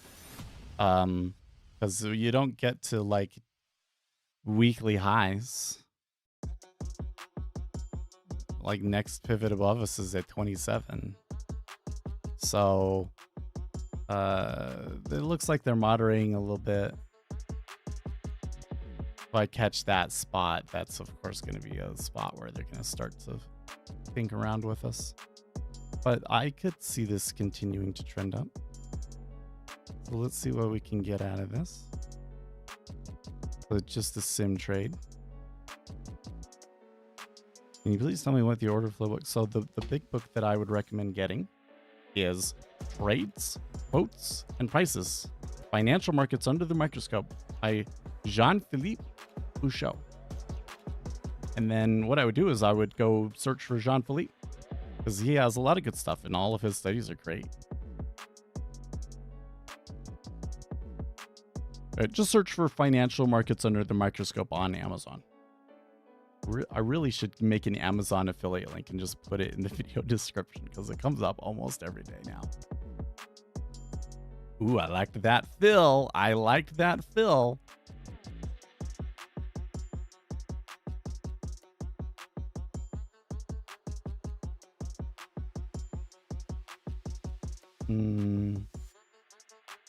Can't read the labels meant your screen. What do you mean by that? Oh, you're talking about the trading software. It's Jigsaw Day Trader. I do have affiliate links for that in the video description. Yeah, if you go into the video description, because I'm a Jigsaw affiliate, I have an affiliate link. If you purchase Jigsaw with my link, we get a little commission.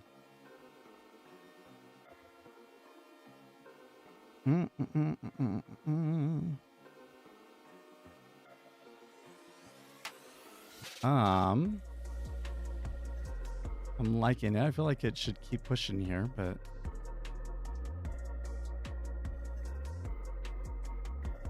I guess we take one there. I like to get 250. This is a kind of a spot that it tends to work good for me.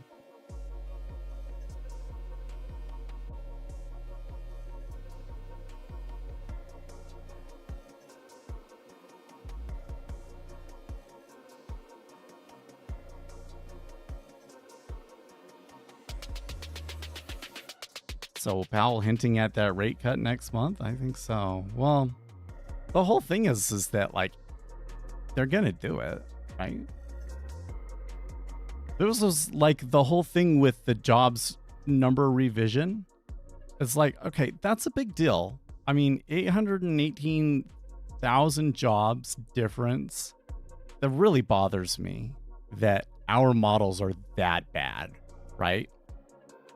But it is only a 0.5% difference in employment. That's not going to change what they do. Like they are going to cut rates. Now, if you go, yeah, you say 72.5, but go back and look at that a second time. Let me show you.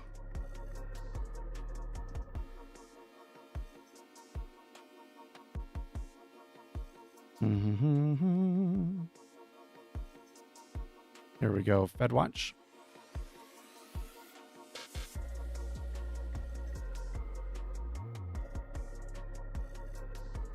Gotta wait a little bit for it to load up here.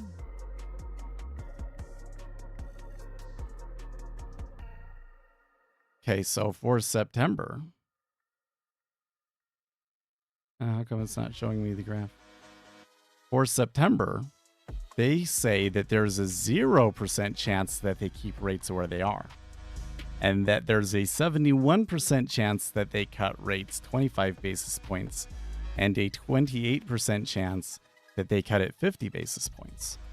So really, it's 100% chance that they cut, and they're just arguing over how much they will cut. Now, right now, I think it's unlikely that they do a double cut, that they do a 50 basis point cut.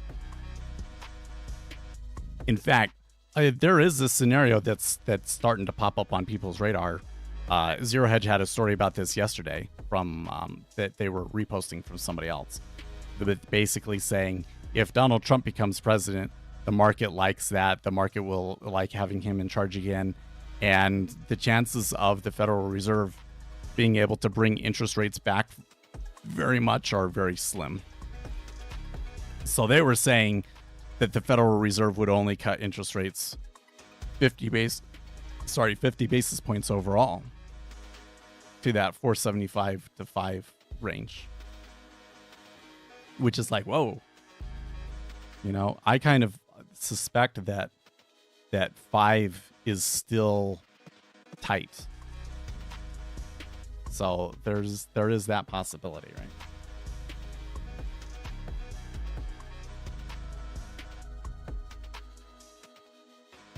The reason they can't or won't do a 50 basis point cut is because the Fed can't go too quickly, and it may look like they're panicking.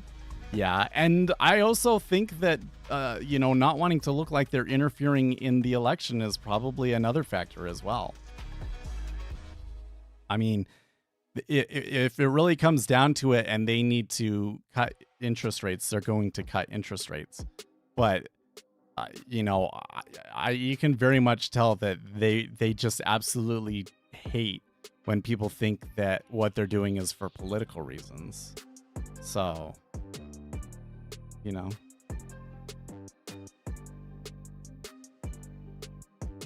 it's a big play word. It's important. It is. So this one thing that like the whole audit the Fed thing. Well, the big thing that it seems like they want to know is like, hey, they're giving money to certain banks. We want to know which banks, right? And I say, no, you don't. No, you don't. You don't want to know which banks, because as soon as you know which banks, those banks are just, everybody's going to run and they're going to die. And then it'd just be chaos.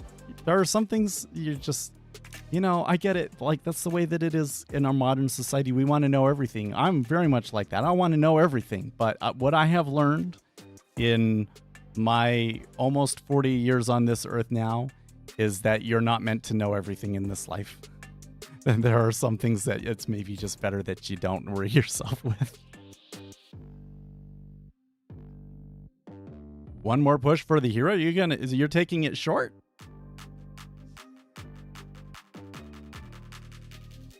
Well, I am thinking about, not thinking about, but let's say I'm kind of a little bit more on alert because they came into one of my profit-taking zones. So like it came up, I started to see those signs of a liquidity hole and whatnot, and it was at 250 for me. So that's a good spot for me to take one contract off. But and my hope is that after basing here that they continue up a little bit more. And then maybe I could get 26 is the next kind of key level to look at. But at the moment, doesn't really look to me like they have the oomph to do that. And the liquidity isn't really coming back either.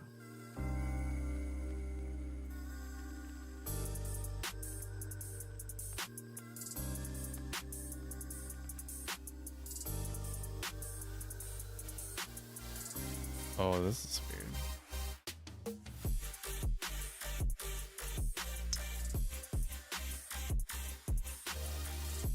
So I saw a story on Reddit.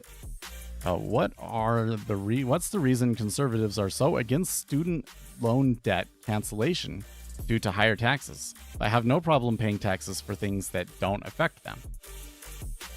And it's in r/ask social science, and I just think that's a really weird way of phrasing that question and everything. For me, one of the big reasons, I mean, I have multiple reasons, but the one that like makes it for me like, oh my gosh, this is not like just bad policy. This is like really, really bad policy, is the damage that it does to the social contract. That, because the social contract is supposed to be, you come in and you do things right, and you're supposed to be rewarded for it. And the reason why so many people are tuning out is because they feel like they're doing what they're supposed to and they're not getting paid for it. And so if you come in here and you reward the people that are doing, inadvisable things like taking on too much debt through school, and you reward them for it, people that probably already had a lot of money, that's really damaging to the social fabric of the country. I really think they underestimate like the cultural impact that has on people. I also don't like it because it is inflationary. They are printing money that goes out into the economy. And so we aren't paying taxes on it. We're paying for it in the form of inflation, which is very damaging. And then on top of that, it also just encourages the schools to continue to do all these bad things, like offer bad majors that don't really make you money, and encouraging students to load up on money. If there wasn't the student loan market, like, here's the thing. I must say something unpopular here, but it has to be said. We are overeducated in this country. Like, the percentage of people that have the university education is more than we need. And like I said, you want to know your thing. Nothing I love more than watching somebody that doing their job excellently. Like going to the hospital, they're so good. These people are so good at their job. They do it all day. Those surgeons, they're literally like, hey, cut somebody up, 15-minute break, cut somebody up. Like they pack them in all into like 1 day of surgery. It's wild. And they're good. They're good. And I love to see that. And I want to see people be rewarded for doing what's good, right? And I want people to be encouraged to know and learn things, right? But we don't all need to be university educated lawyers and engineers, right? If we didn't have the student loans, what would happen is less people would go to university and the cost of education would be cheaper. You're inflating that market by creating all of this money that goes specific. You have a special loan type that basically allows more money to be printed specifically for people to go to school. And then that money just sloshes around the economy and causes all of these other second and third order effects that are very negative for us. So yes, the unpopular thing to say here is that we are uneducated. We are more educated than we need to be in this country. The millennial generation is basically the most educated generation in history. And it's looking like that really will be in history, that generations that come after us won't be as educated as we are. And like, what did we get for it? What good did it actually do? It seems to me like we aren't getting our money's worth.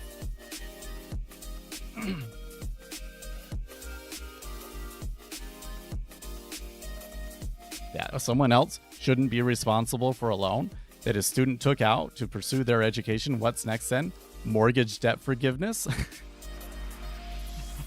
You're joking with me, right? Because you know that was totally a thing during 2008, right?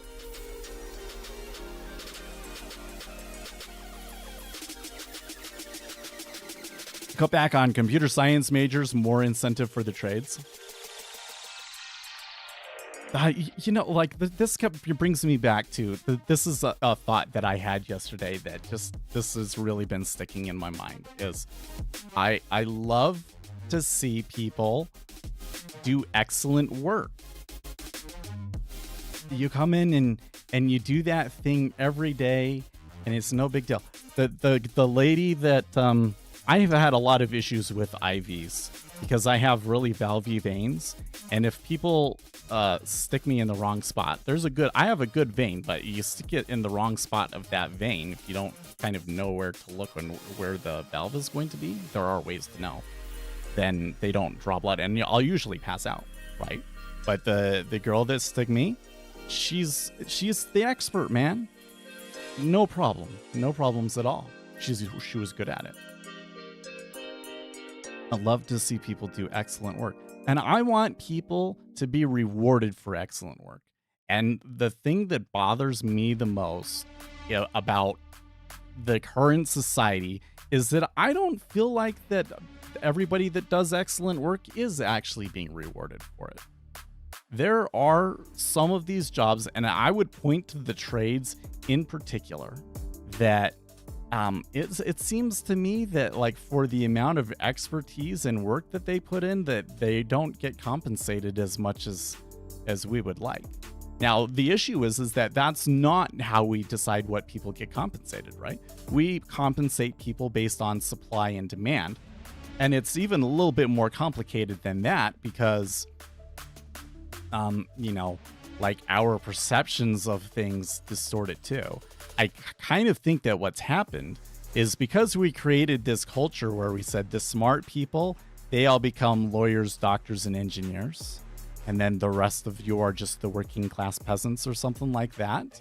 That we have unintentionally maybe intentionally undervalued the value of their work. That if that job market was determined by a limit order book and the actual pure supply and demand of those jobs, they would be compensated a lot more. Which would be, that means you would have to pay a lot more for those kinds of services. But probably we should be paying more for those kinds of services, Tradespeople literally keep the country running. What you saying here, Octavius? Did you get away with it? Did you get away with it? What price did you get?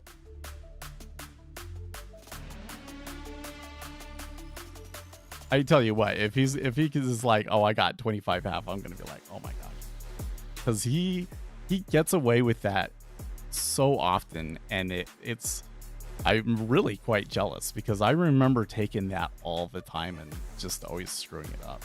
Okay, 24 is a little bit more moderate, but yeah, anything above 20 is 22.20 is probably okay for a hero trade at least. But that if I took it at 24, that they would have just busted those highs again, right? Well, 22 was where I got. Oh wow, I should have paid a little bit more attention because 22 was my original kind of spot, and I thought that they were going to extend, and they did. But then they traded a lot at 25, and so I probably might have been able to have taken a contract off there. I'll leave it out there, but I don't think I'm gonna get it.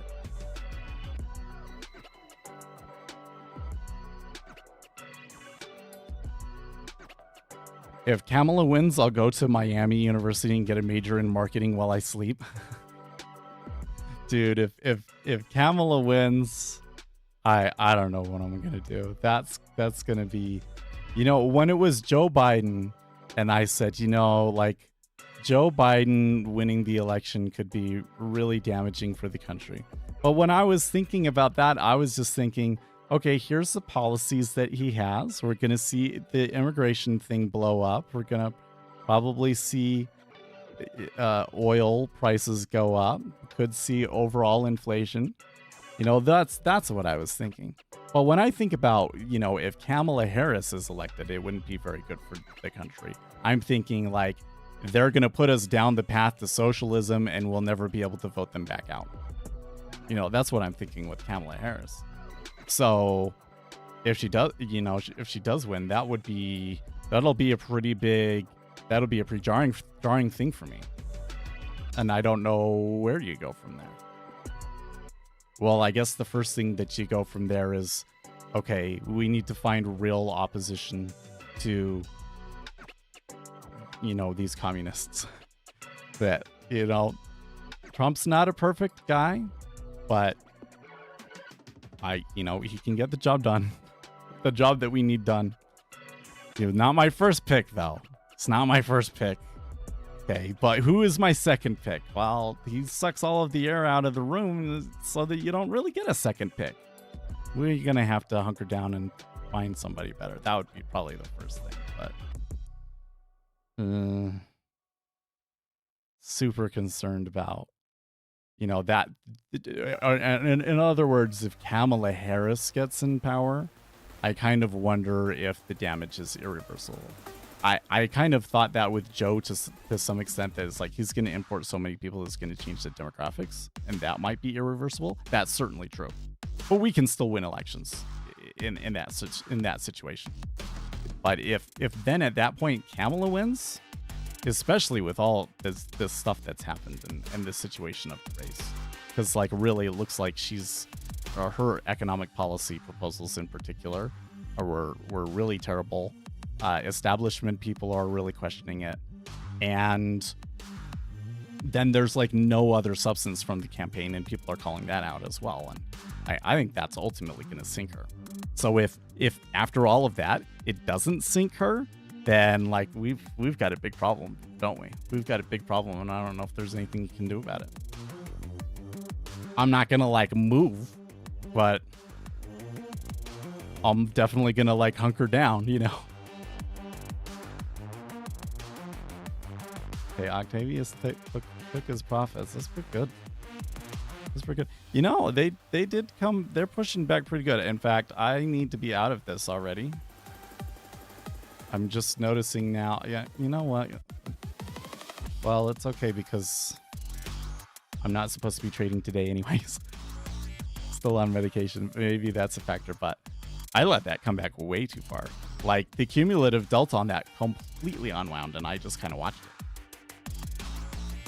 So when I put that order out, it was like, well, maybe I could get 25 again, but I doubt it. No, I should have been taking it off where it was right then and there. Oh well.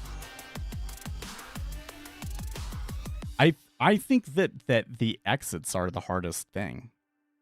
You know? Like I very often will get, I mean, it's hit and miss sometimes, but the number of times where I will catch a trade and like the price that I picked was just the absolute best price you could possibly pick for that happens enough that I feel like that there's something to it there, right? But I do not get that on exits. It's almost always like, oh, I could have held that way longer and made more, or man, I held that way too long.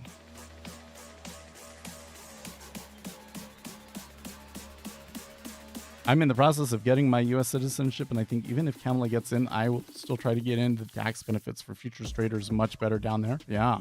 So how are you getting in? Do you have family in the U.S.? I would think that to get in, to stand a chance at getting in, you would have to have family in the U.S. You have a 63% capital gains tax where you live? Wow. That is crazy, man. How many Tiki Doodles did I get on that overall? Where is my positions window? Okay, so overall it was 171. So that's what? That's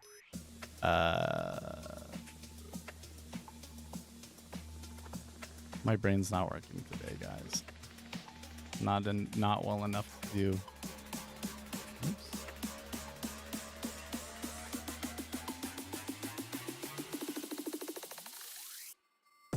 Yeah, that's 11 ticks. So I made 11 ticks on... Oh, I actually had 3 contracts.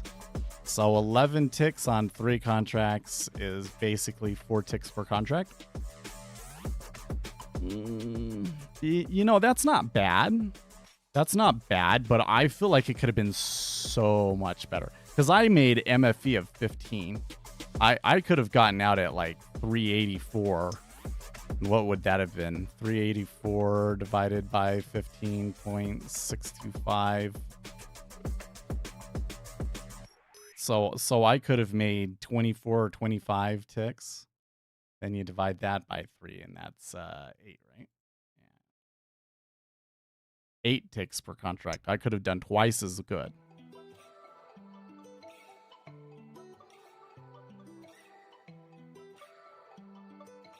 Nope, I'm doing it the application way, no family, or maybe I can arrange to get married to a woman down there. Well, yeah, that's the way that you do it, is you get your green card, and then you come over here and you find a job and you get married, and then you can stay because of that. No, that was a sim trade.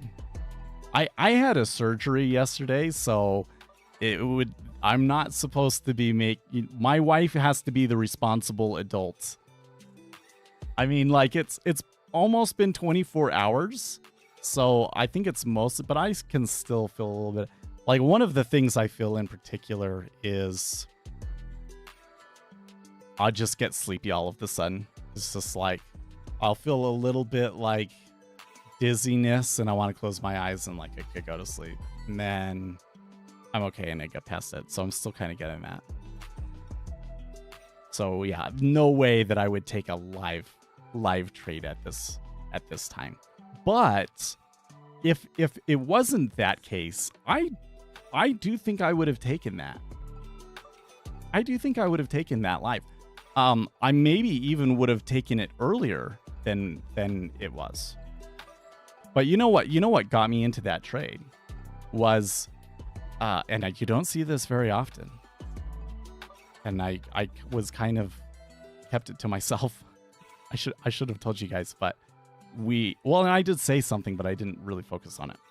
We moved up really strongly there, right? And then it was, like the 14.5 maybe was, well, what was the first move? Let's zoom it in. Let's zoom it in here.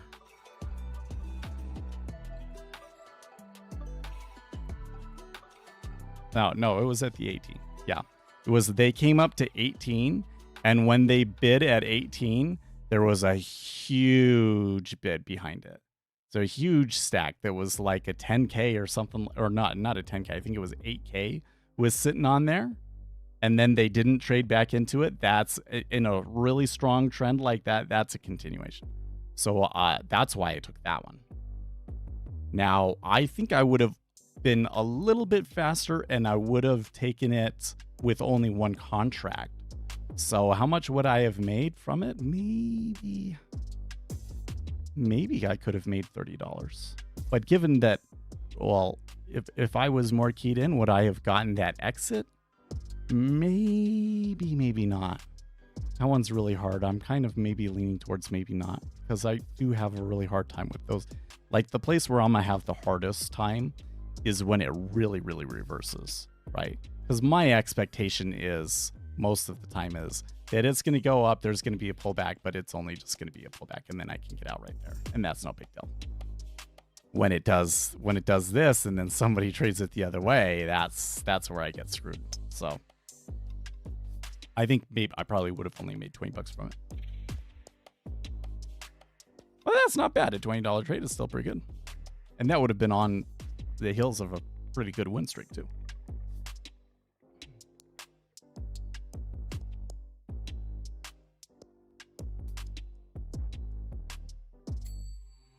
Now, I knew, so I'm here in Utah, because everybody's Mormon, right? And there are some places out there where there just aren't a lot of Mormons, And so, and in the Mormon church, we really talk a lot about, like, it's your responsibility, and the most fulfilling thing that you have in your life is getting married and having children. And I really, truly believe that. There's so many things about children that are frustrating. There are so many things about women that are frustrating. Let me tell you what, the only thing that's ever going to irritate you more than women is people in general. All our shit stinks and relationships are hard, but I still find it incredibly rewarding. I really don't think that I could sit here and do what I do here day in and day out and put myself out in front of the world like that if I didn't have a wife that I had a completely secure relationship with, right? If I was constantly worrying about, does she really actually love me? I would just be a mess, It's been a really good thing, and it allows me to have the confidence to go out and do other things and take risks. So you're also only supposed to marry other Mormons. So, like, if there's no Mormons in your area, what do you do? So there's a lot of people that they immigrate over here so that they can try and meet somebody. It's just straight up a thing. And yeah, that's what you do is you sign up to get like a green card. Basically, you're just visiting. Oh, I'm going to go to the US and visit. Maybe you already have some friends in the US that you live with, but you're just visiting for 6 months, and then hopefully along the way you find a job or you get married. And then you can stay. It's a thing.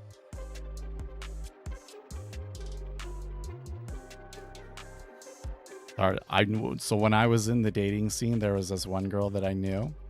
I don't know what it was. Maybe she talked to everybody like this, but we talked a lot. She was fun. But, you know, it was like, I knew nothing was going to happen because she lived in, not Thailand, somewhere over there. I'm trying to remember now. The Philippines. She was Filipino. That's what it was. She was Filipino. She really wanted to come over here, man. She really wanted to come over to the US. And she actually did have a boy that I guess it was going pretty well, but something happened and they broke up. Like, it was going well for a long time. And then she focused on becoming a dental hygienist, and she completely different approach. I think is probably better for her in the long run, and she's happier, but she wanted to come over so bad, and I always felt like, oh man, if I was a millionaire, I would totally give her the money to come over because she wanted so bad. And it always drove me nuts that there's all these people coming into the United States that I really don't feel want to be in the United States. You know, like, it's not like the culture and the people and everything that they want to be here for that. It's that they think that there's going to be more money in it for them versus the other people that I knew that loved America and wanted to be American. And it was so hard for them to get into the country, you know? That always bothers me so much.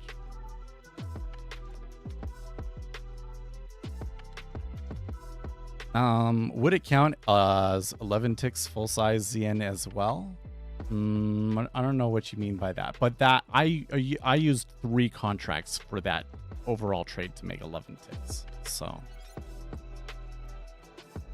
I took the 2 at the beginning because I was trying to get my cost basis below where I saw that big stack, and I was able to get it to that big stack. And then I ended up with 3 contracts on, because I wanted to have like my cost basis down to there, and 2 contracts on. And then I took one off at 250. I should have taken the other one off at 13.25, but I didn't. So I screwed up, I think.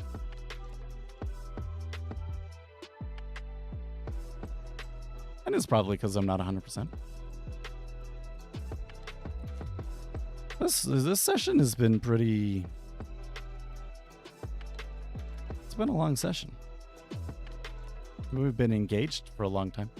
But you ever like watch a movie and it's maybe only a 90-minute movie, but you're into it and it just seems like it goes on forever and ever and ever, and you're enjoying it? Kind of feels like that today for some reason. Wonder what causes that. Mine is a weird thing. When I'm coming off of atomoxetine, like if I run out of it and I'm not able to take it for a few days, I will, when I'm falling asleep, I feel like I'm falling, and I'll jolt myself awake. So it's like hard to sleep. What's with that? What causes that? That's so weird. Like I just can't fathom how you go from here's a chemical imbalance and it leads to this certain type of dream.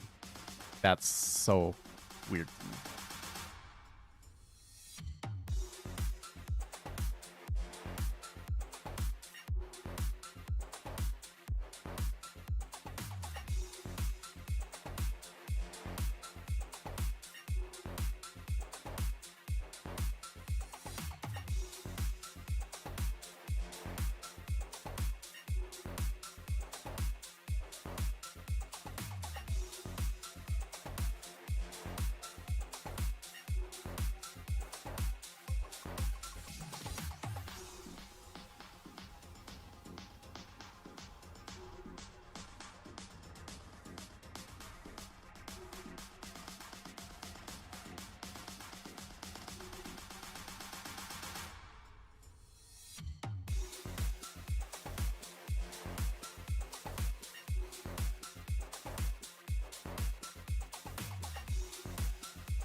This has been a crazy summer. I can't complain. Yeah, you're totally right. I wouldn't say crazy, but it's been a good summer.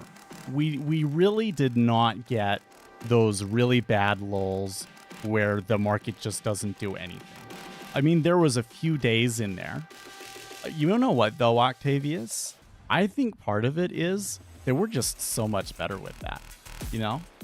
Because I can remember with you in the early days and being so frustrated on those quiet days. And I think part of the reason that we were so frustrated was we wanted to take trades.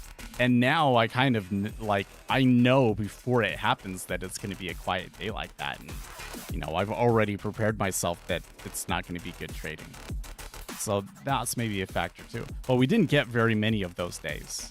It's been active. And this week in particular, because this week would normally be like the worst week of the summer. And this week and next week are kind of like some of the worst ones. But no, we didn't get that. It's been active all week. I do wonder about, well, so next week, do we get into, let me see here. My recollection is that next week is still pretty slim. Let's see here. Tuesday, consumer confidence. Bostic speaks. Core durable goods orders on Monday. Thursday we got GDP, preliminary GDP, so, and PCE price index. Those are pretty important ones. But that means that Monday and Tuesday are going to be pretty tight, probably.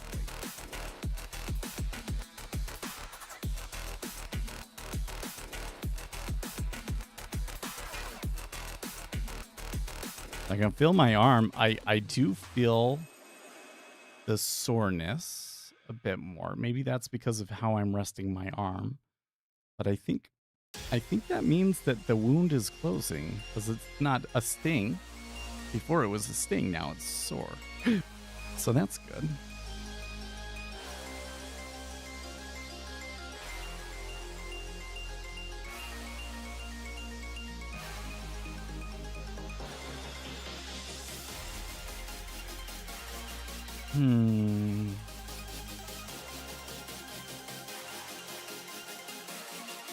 Does look like we're kind of starting to head back up again.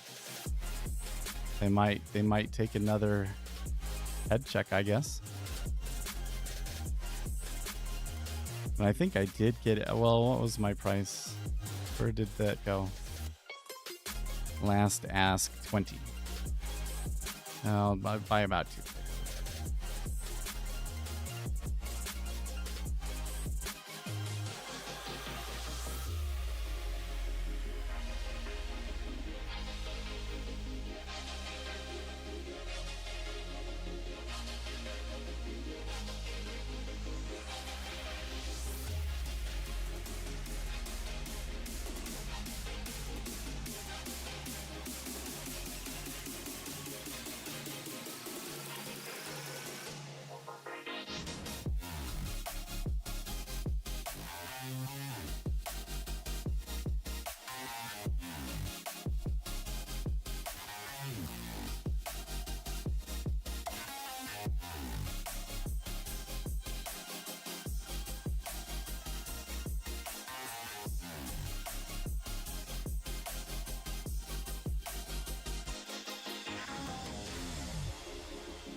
Thinking about this thread where people were asking, why do conservatives oppose student loan forgiveness so much?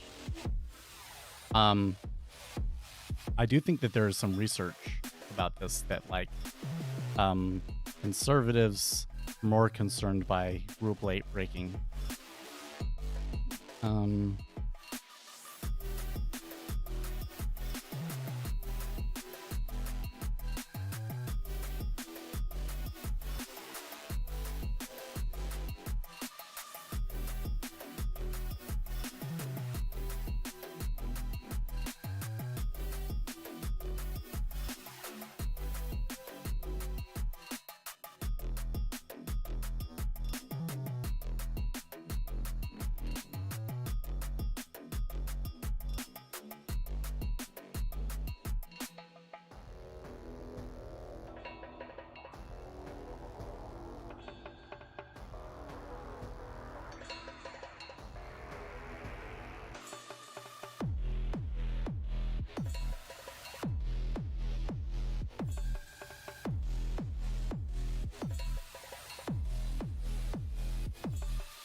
Octavius, I did not get the Supreme Court ruling in Arizona. I didn't either. So my understanding of it is that the ruling was there's a state law that says that you have to register, you have to like prove that you're a citizen and provide this information with your registration. And they were fighting them on it, but it was the rule set by the legislature, and they're trying all of their legal gimmicks to get around, the process. But they said that it only applies to basically like the state level offices and not necessarily that you have to do that to be able to vote in federal elections, because there are these other cases relating to that. So I think that they're not necessarily saying that that can't be enforced on the national level at some point. But I didn't see if that's like something that's like decided later, or it comes from another case, or what the deal is. But I read a lot of people that said that it was still a really big win. So who knows?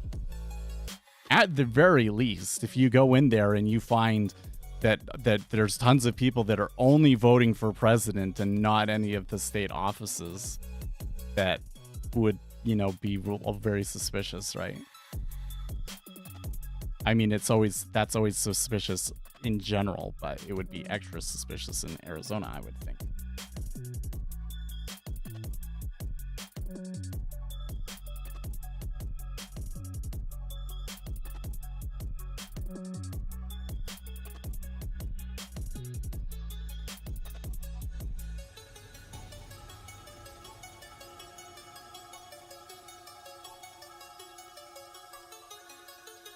Let me come back here because I don't, this is, again, I didn't spend as much time reading as I normally would. Actually, this week in general, it's kind of been busy during the day. I have to get all of my reading done in the evening.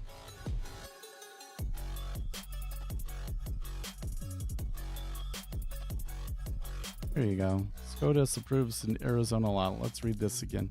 I think I read this story, but Supreme Court delivered something of a gut punch to Kamala Harris and the Democrats yesterday, upholding an Arizona law requiring proof of citizenship to be able to register to vote. The decision was to take effect immediately. Democrats in Arizona had challenged the law and managed to put it on hold temporarily, but that door has been slammed shut. The Democrat Attorney General and Secretary of State of Arizona both refused to take up the issue and enforce the law that would ensure that only U.S. citizens can register to vote.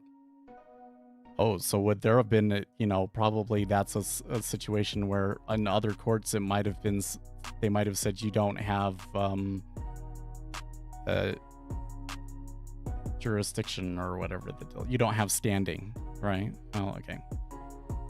At Town Hall, Katie Pavlich has the details. The RNC is taking a well-deserved victory lap this morning. The Supreme Court ruled Thursday that a new Arizona law which requires individuals to provide proof of citizenship in order to register to vote can go into effect immediately.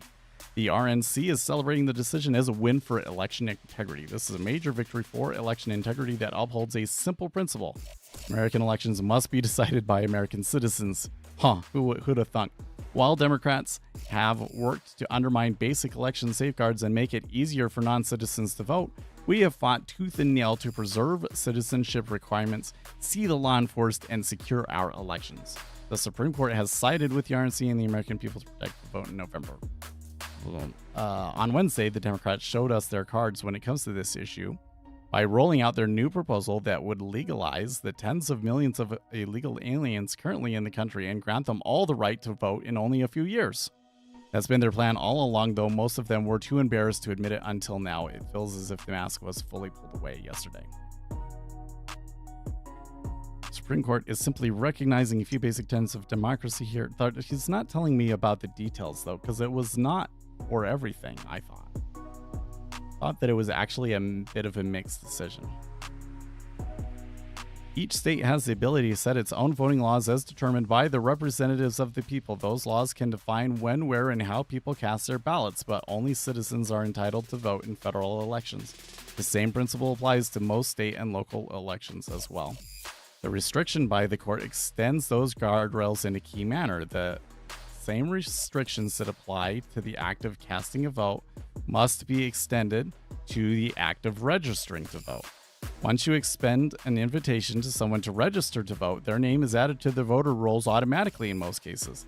When you then provide that person with a valid identification card, there's nothing preventing them from showing up at their local polling site and voting.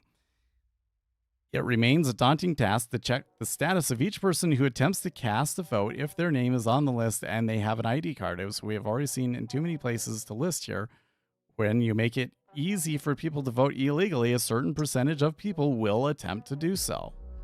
This is getting pretty okay. Maybe I should have stuck it out on that. No, probably not. I that's one of those ones where it's like, oh, I screwed up. I probably should just get out and not be all FOMO about it. Anyways, that's what the Democrats have been counting on all along. They would be so solidly in favor of open borders if there wasn't something in it for them that would allow them to retain their grip on power. The rest of the downstream effects of massive illegal migration are far too negative and unpopular. But if you can win enough elections by hook or crook, then it will be your people who are creating and changing the voting laws and appointing judges who will rule on such questions. It's a monster that feeds itself. That's why these efforts to promote fraudulent voting need to be shut down at the grassroots level. There's very much opinion. I don't like reading something that's so much opinion, but I totally agree with him. So, yesterday, the Supreme Court took a major step in allowing that to happen. You can read some of the key elements of the decision in the tweet embedded below. It contains plenty of complicated legalese. Now, there's more to it. There's more to it. Let's see if I can, maybe zero hedge.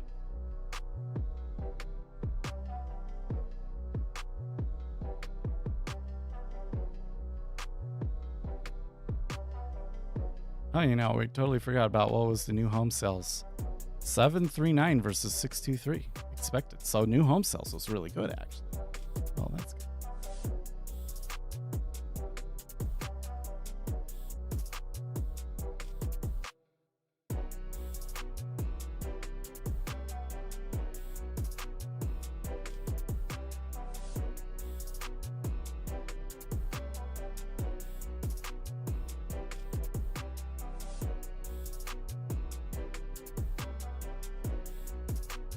Okay.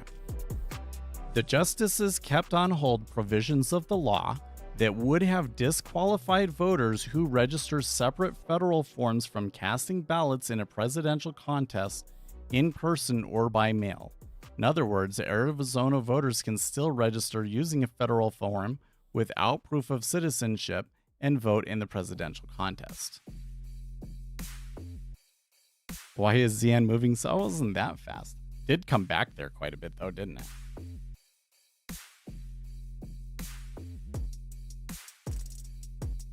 I don't know. I'm kind of a little bit suspicious that the movement that we're getting here is a little bit more endogenous than it is a large buyer or seller. And given the liquidity, when it's endogenous moves, you just kind of get those quick vortex moves that don't really make much sense and are really frustrating, right? Man.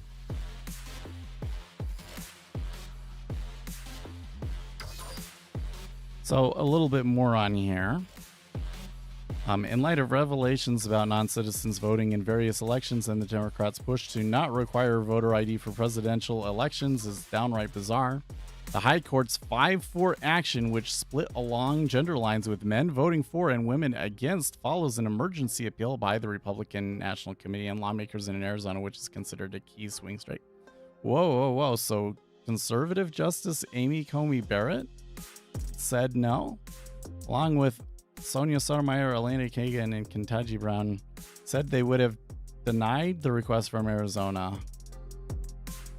What is notable, though, is that Clarence Thomas, Alito Gorsuch all said they would have gone further and allowed the federal form provisions of the 2022 law to take effect.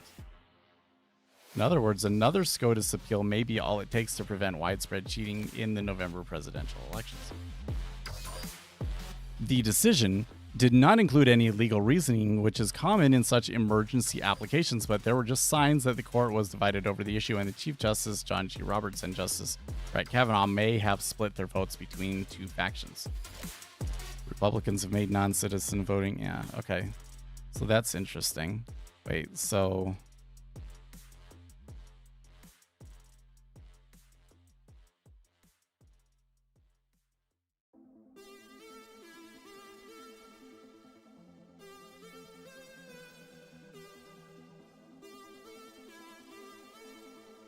That's 1, 2, 3, 4, 5. I don't know, but the 5-4 split is kind of curious and makes me wonder if the conservative court was kind of splitting to make it seem more fair or something like that. That it not seem so partisan if there's at least one Republican that voted against it, you know.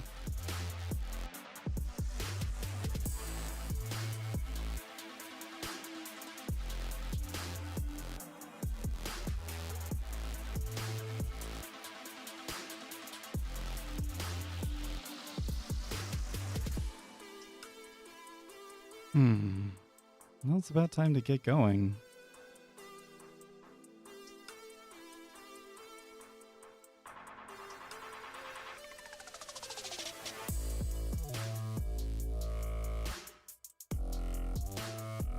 There was a fainting incident yesterday at a Trump rally. I don't hear anything about that.